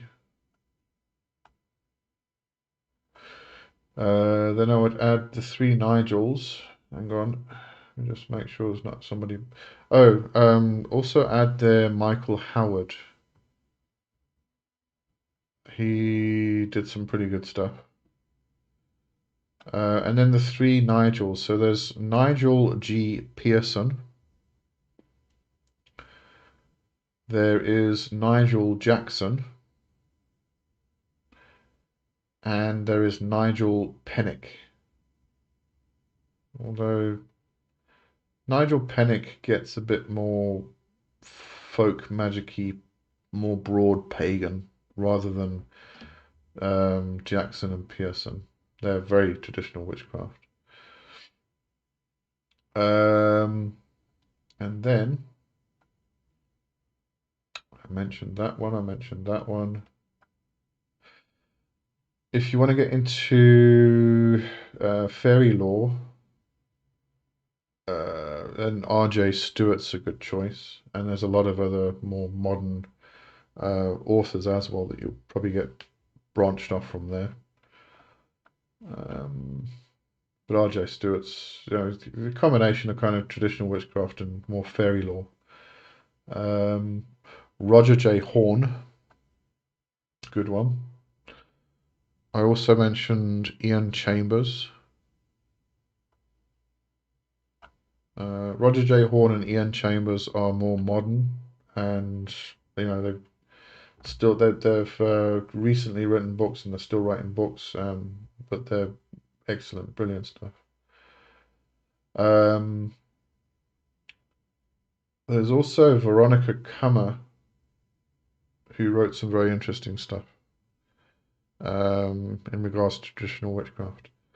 And that's where I would leave that list for now. Okay, hope that helps. Hope you got all of them. All right, let's see.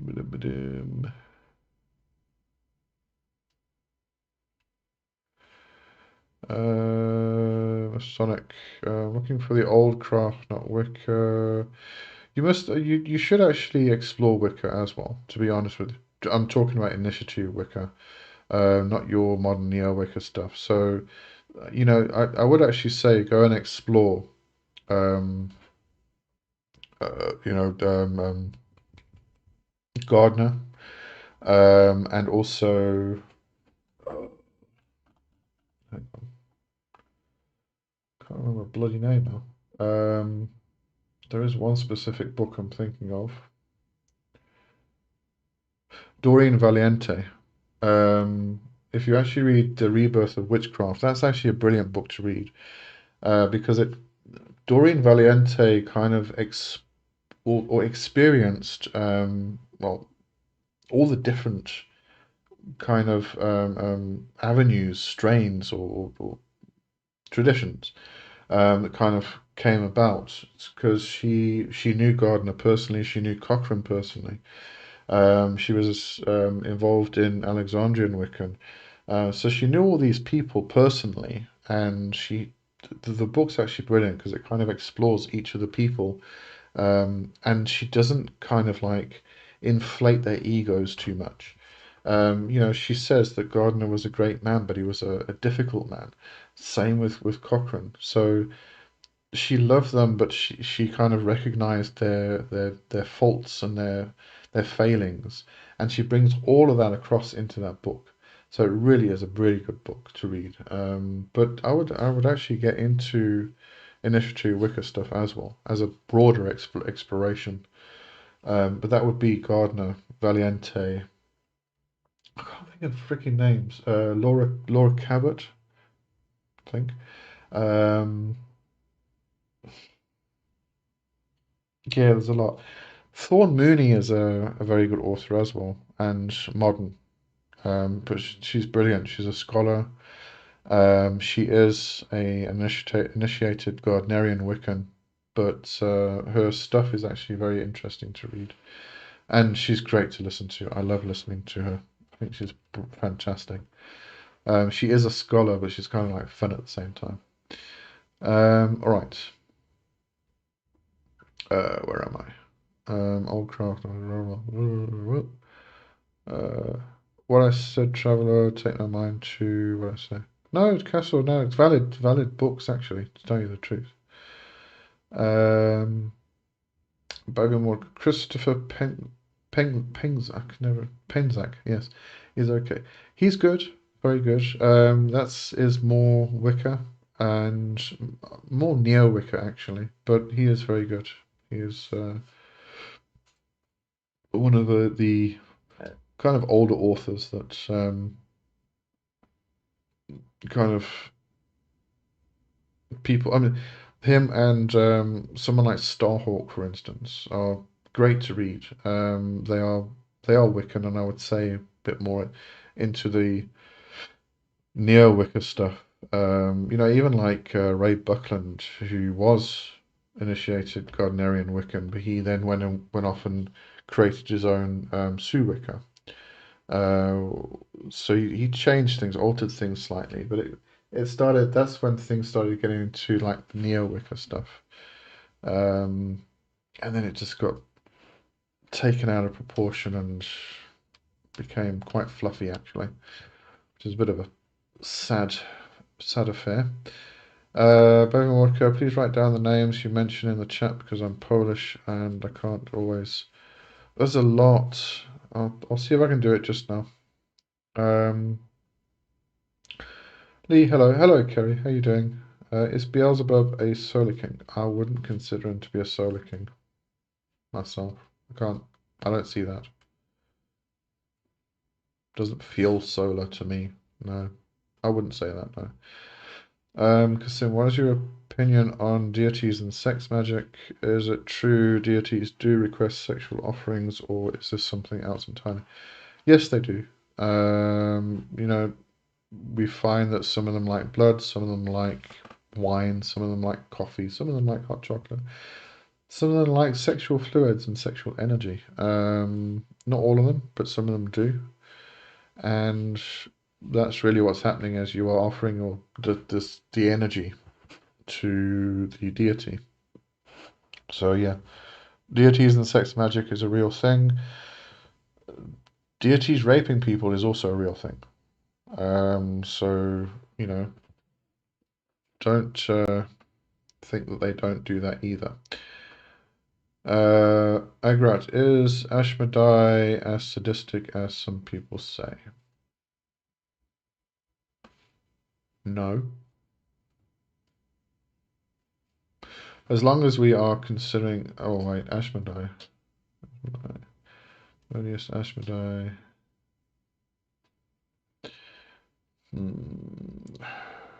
What are you considering Ashmedai to be? The same spirit as Asmodeus or a different spirit entirely? Because some people speak of the three faces, some people don't. Some people bunch them all together, some people separate them all. But the Asmodeus and as the three faces can become quite sadistic. There is a very dark face to that triplicity. Same spirit as Asmodeus. Then no, I wouldn't say so in that regard. Asmodeus can be very difficult to work with and very temperamental, extremely temperamental. But you know, you got to also bear in mind that Asmodeus is also a fiery type of spirit. So, you know, with the fire comes the temperament. So, you know, Asmodeus can be quite an arsehole, really. But sadistic, I wouldn't say sadistic. That seems to be taking it to a place that I wouldn't go to myself. No. Um, Kerry, old craft references. Flame in the Cauldron's great. Yeah, Orion Foxwood is good. That's more getting into American traditional witchcraft as well. But Orion Foxwood's great, and the Flame in the Cauldron was his book about traditional witchcraft because he's got like three flavors that he practices. It's traditional witchcraft, fairy lore, and southern conjure. So he kind of wrote a book for each of those, and Flame in the Cauldron was his witchcraft one. I love that book. I thought it was great. Um, Andrea, Terry Pratchett is the best man to write about witchcraft. Oh yes, absolutely. Let's not forget Terry Pratchett. Yeah, get Terry Pratchett. Um, it's just one of those things you have to do to understand a lot of witchcraft. It's a very good route to go down. Um, Masonic, who are your favorite witchcraft and occult authors? Which ones do you find the most valuable? Oh my goodness me. What authors should we avoid? Um, which ones do I try? I like Robin Artisson. That's where I kind of that was my introduction to traditional witchcraft was Robin. And I was kind of there when he started putting together his first book. I remember he created a whole new group for a select group of people so that he could actually present the chapters as he was writing them. And I was one of them. So I felt kind of privileged, you know. So I have a personal liking or leaning towards Robin Artisson. And Peter Paddon was one of my absolute favorite people. I loved Peter. He was brilliant. Um, and his craft was amazing. He did focus, his tradition specifically focused on, or lent very much towards Welsh deities. And I'm not really I did kind of go the Welsh route for quite some time. a long time ago, but it's not my area. I'm more of an Anglo-Saxon person. But those two, they were my introduction. They were the people that I kind of grew up with in a sense. So yeah, those would be my favorites. Who to avoid? Uh, you see, this becomes a bit of a personal thing. I'm actually not going to say that because she gets very legal, and I find myself in a bit of a legal battle if I say anything bad about her. So I'm going to avoid that one. Sorry about that. But okay, if you start going into traditional witchcraft route, you're probably going to start going down the avenue of heathenry, Norse paganism, and things like that. I would definitely avoid Edred Thorsson. His other name is Stephen Flowers. He's a racist. There's a lot of racists when we come to this area, so it becomes a bit more difficult. Um, but who to avoid? See, the problem is when people ask me who to avoid, I've already avoided them and I can't remember who they are. Usually. Um,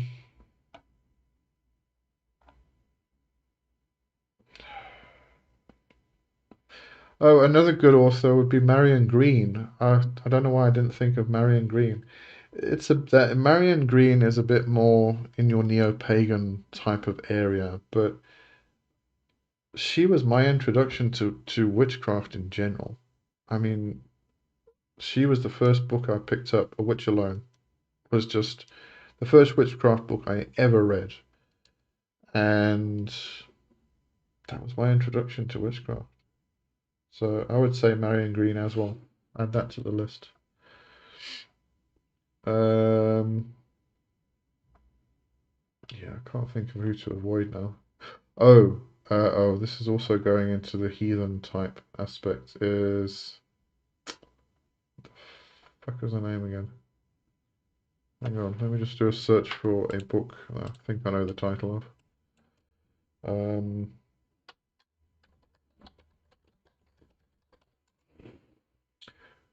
Yes, Galina Krasskova, avoid. Raven Kaldera, avoid. But as I say, they're going more into your Norse pagan, Norse traditions. Okay, I'm going to get back into the chat now though. Because it's all gathering up. Pavimorka, maybe you could add the names in the description under the video. Yeah, I can do that afterwards. I'll do it tomorrow, so come back in like a day or something like that and have a look at this live. Pratchett Craft, Terry Additional. I like that's quite good. Yeah, I've actually got I bought the next Pratchett book. I'm trying to read all of the Discworld series, and it's with all the other books I tend to end up reading, it's taking me a very long time. I actually bought the next one in the series, so I need to read that one. I was supposed to say, but if you are referring to Asmodeus, I would say yes. Would you? Do you think it's sadistic? See, I wouldn't use the word sadistic. I would use you know, difficult, temperamental. I don't know. Sadistic to me just feels like, I don't know. It just doesn't feel right. Dragon, in regards to sexuality and sexual desires in magic, what are the pros and cons of using magic to attract multiple partners in the same time? Pros would probably be, if you're talking specifically about, oh wait, sexuality and sexual desires. If you're talking about sex magic specifically, then multiple partners would mean being able to generate massive amounts of energy. In which case, if you are looking at using sex magic in a group as an orgy, you're probably going to need people or somebody who is very experienced in sex magic and working in a group who does not get involved in the actual sexual part, because that you're going to need a person who can gauge the amount of energy that's being built up and direct it, move it. And it may be a person that just kind of like sees when everybody gets to the point where the energy needs to be released and shouts now, that type of thing. It's a bit like create a group of people dancing and creating a cone of power. There's going to be one person that needs to be in control, because while everybody's dancing, they get into an ecstatic state. Whether you're dancing, whether you're drumming, whether you're having sex, it doesn't matter what it is. You get into an ecstatic state, and you are not focused on the amount of energy that's building up or what's happening to it, or if it's being contained or what the hell it's doing. You're just building up the energy in a group. So you need one person who can manage that and know when it gets to the point that it needs to be released and shouts now or down, something like that, and everybody just kind of like stops and releases everything. So you probably find that kind of thing. If you don't have that, that's going to be a con. Um, Also, multiple partners at the same time, depending on who they are, may become jealous, may become difficult to manage, just that kind of stuff.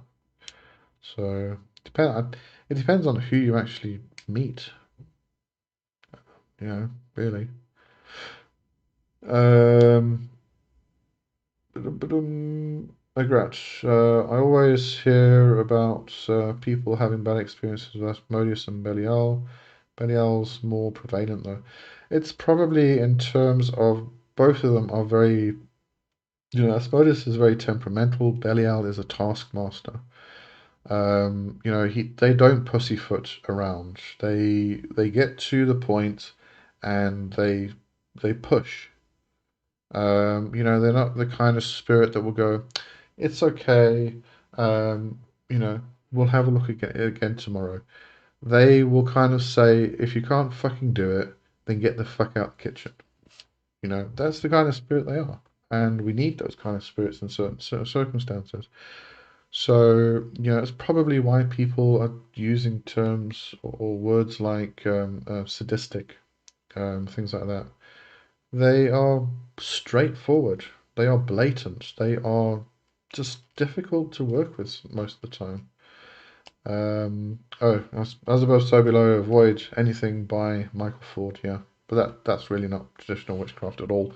So, but yeah, avoid Michael Ford. Racist again. Um, all right, Andrea Atley. That explains why Nan likes you. Why? I don't know where we were now. Very more to Andrea. What is the name of main witch from Pratchett's Coven in the Desert? Sandwich. Beverly Mordecai Thorsson, that guy from Rune Magic. Yeah, he wrote a load of books about rune magic. Edred Thorsson. Thorsson, not Thornson. He was part of the Troth, our Troth. In fact, I think he actually was one of the co-founders or formers of the Troth. And then he started writing some very racist stuff, and he was kicked out of the Troth. Masonic. So Stephen Flowers wouldn't be Satanism. He could be. Stephen Flowers wrote a lot of stuff. Again, Stephen Flowers, Edred Thorsson, same person. He wrote a lot of stuff about black magic, left hand path. I don't know if we can really. He was also part of the Brotherhood. What was it? Brotherhood of Saturn or something. Can't remember. He was part of some left-hand path order. Um, I don't think we can really say he was a Satanist, though. I don't know. All I know is he was racist. So that's where I kind of leave that one. Masonic, when were you interested in, or how did you come across Azoetia, Devil's Dozen, and Black Toad? Oh, years ago. And Azoetia, I couldn't wrap my head around it. Just couldn't. There was Azoetia. I think there was one called One. Wait, so let me just get the books. There's a lot that Andrew Chumley wrote that was excellent. I mean, if you read his stuff about Toadbone ritual and things like that, I mean, that's just straightforward folk magic and stuff. But you get into Azoetia, and his other one, Kitab, I think was another one. I mean, these are his grimoires that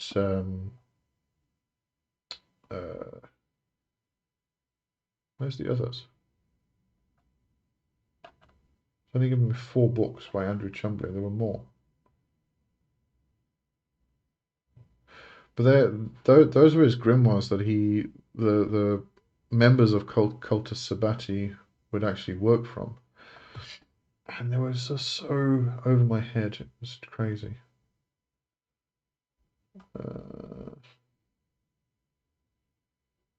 What's the other one? There was Azaretia.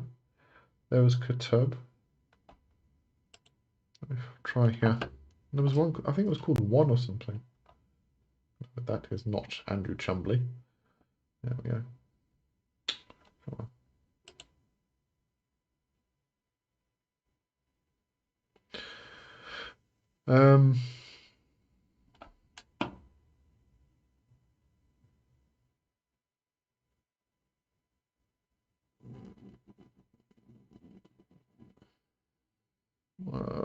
Where am I? Oh. Agrat, have you ever looked into Kimbanda? No, because I don't know anybody in that culture, to be honest with you. So, and that is a very cultural thing. So it's not something I would explore.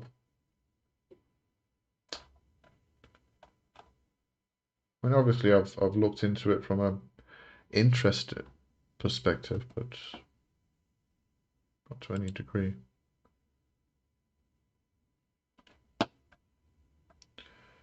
Okay, cannot find that other one. Sorry, but yeah, no. There was just he had his books, which were the grimoires, and then he had his books, which were a bit more kind of talking about witchcraft practices and things like that.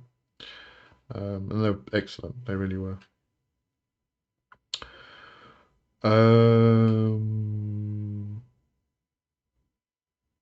Oh, and you were talking about Devil's Dozen, Black Toad. Yeah, no, that was years. And I mean, I started with traditional witchcraft with Robin about 25 years ago. Yeah, it would be. Yeah, it would be about 25 years ago now. So I started going down that route.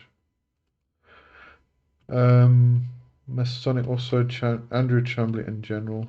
Yeah, no, Andrew Chumley. Wait, hang on a minute. I've got all his load of his books over here. Did I put it in the folder?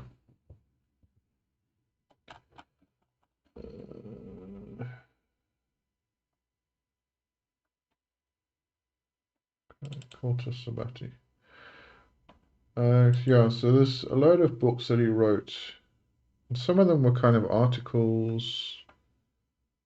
There was Chiasmos.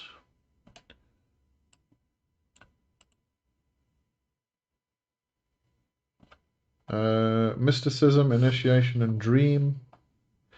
These must all be out of print now because I can't find them anywhere. Oh, this is the one. It was called One. The Grimoire of the Golden Toad. There's also... Oh, these were good. Let me try to say this properly. Opuscula Magica.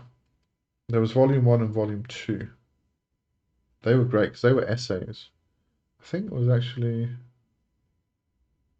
no, it was just Chumley who wrote those. Katub, Azoetia. There was also the Dragon Book of Essex. The Leaper Between was actually a long essay that he wrote, which is fantastic about the Toad Bone and the Horse Whisperers and stuff. The Rite of Amethystine Light. Don't remember reading that one. Oh, it was also a grimoire. And then we've got Daniel Schulte with Ars Philtron, Beneficium Magic, blah blah blah, etc. etc. etc. Yeah. So yeah, he wrote a few books, and I don't seem to see them anymore. But anyway, I'm getting off track. Bevan Walker, please include all the names mentioned in the video about Avoid People. I will do my best to remember them all. What's a good source for Beelzebub? What do you mean to the good source is Beelzebub himself? I would say a good source is Leave a Daemon because it's my website. Did I put? I'm sure I put Beelzebub in here. I must have. Yes, Beelzebub's in here. That was my own exploration, so it's got, from the sources that I kind of I found. I'll put the link for Beelzebub in here. There you go. Did that go? Oh, cool. It's more than I thought. Masonic, in your old videos, you mentioned a Discord. Is that still around? How do we join? Yes, it is. Let me grab an invite link. It's the Red Coven. Invite to channel. Okay, this is going to be a 7-day link. There's my chat. There we go. There you go. There's an invite link. Expires in 7 days though, so grab it while you can. Dragon. So there are military out there. Oh yeah, absolutely.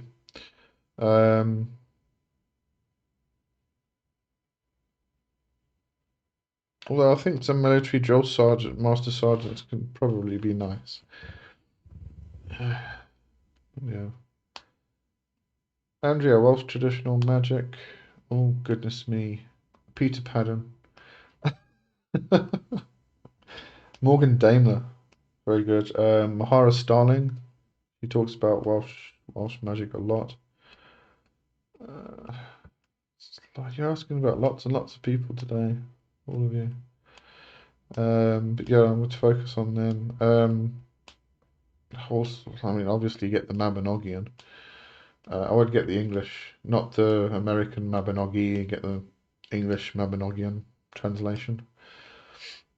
That's all I can think of at the moment for Welsh. Oh, as opposed to below. Bye. Probably not here anymore. Cheerio. I hope you have a good one. Kasim, cheerio. Okay.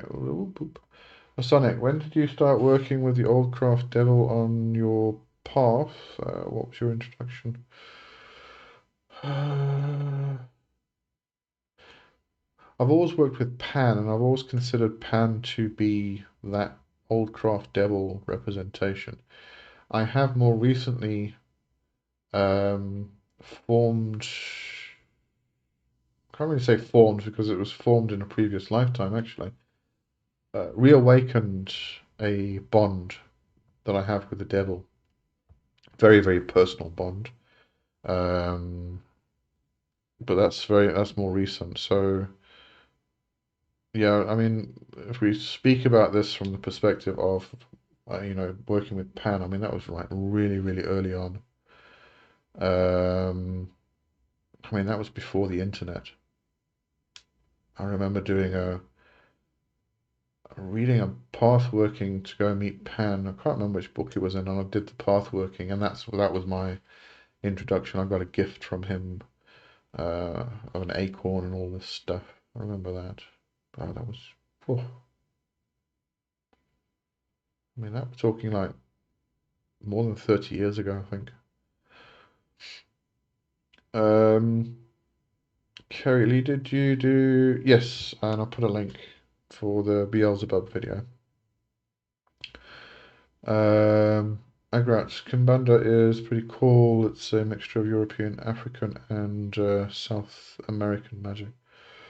Exactly why I wouldn't practice it myself, because it would be cultural appropriation. So I wouldn't do it. Kerry, I thought benzoin incense was associated with Jupiter. I don't know. Does it have to be? I mean, benzoin is used as a what's the word?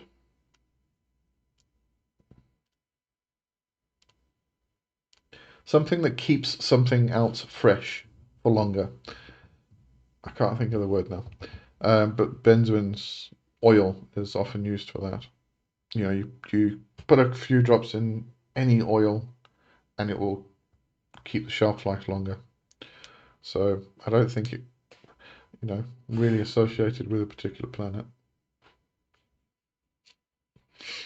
When I look at these religions, preservative, there you go, thank you.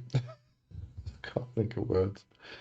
When I look at these religions, it can kind of serve as a future guide for people if you want to mix cultures, even though that's not advisable because these things happen over time. Yeah, you got to be very careful with mixing cultures.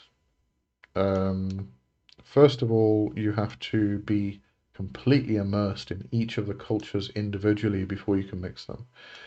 You also have to consider respect, honor, history, and if you're not part of that history, if you are not part of the culture, don't go there. It's kind of as simple as that.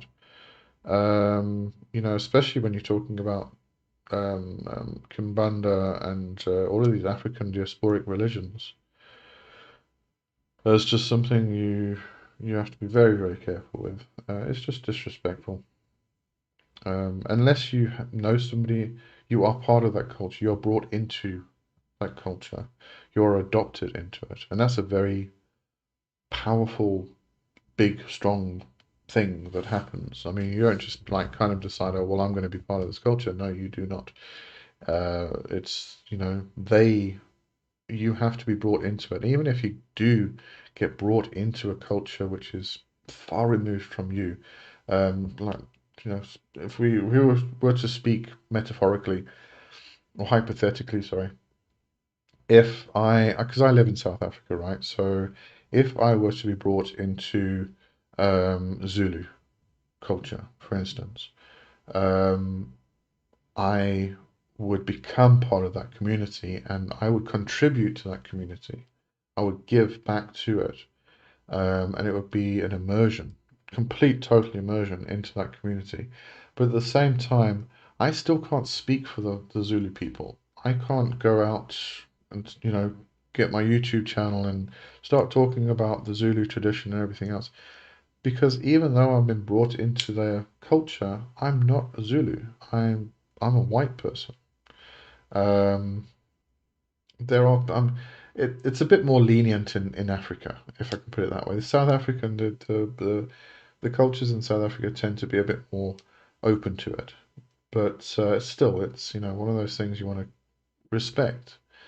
And I mean, you do get white sangomas. I'm not really sure how I feel about that, to be honest with you, but you get it. I've known at least one No, I did know a Zulu Sangoma. Was she Zulu? I think she was Xhosa actually. And I've known a white Sangoma. Um, I don't know. It's just very weird. But anyway. Um, oh, you just say right. You agree with me? Okay, that's good at least.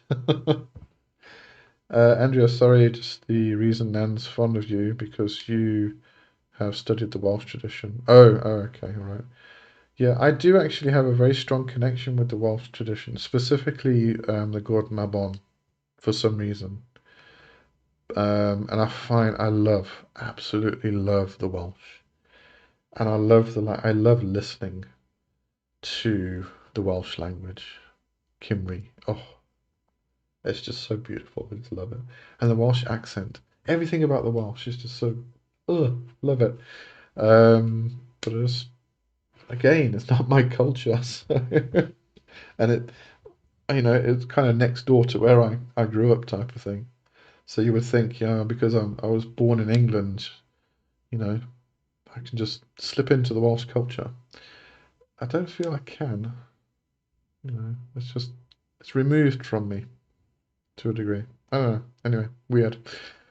Um, yes, preservative. Great minds think alike. Okay.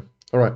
I'm going to actually bring today to an end because I didn't realise it's now 9:15 in the evening for me.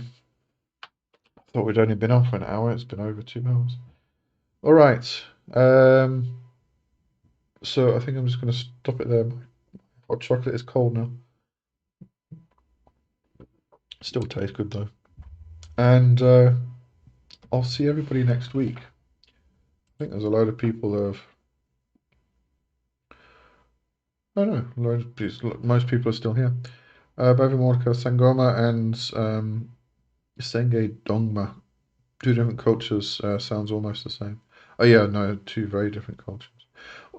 Oh, I don't really know actually. You must also remember there was a lot of migration through Africa as well. Like the Zulu people kind of morphed out of the Bantu, which came from more northern, central, western Africa. Um, so there might actually be some ancestral connection there. I don't know, might be. Anyway, all right. Night, Zanka.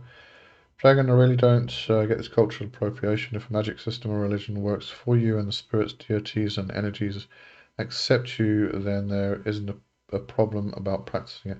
There is absolutely a problem with practicing it because it's not your culture.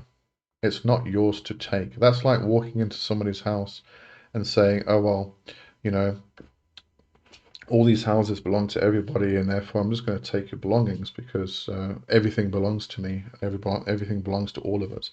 It's exactly the same thing. People don't walk into your house and take your belongings. You don't walk into their house and take their belongings.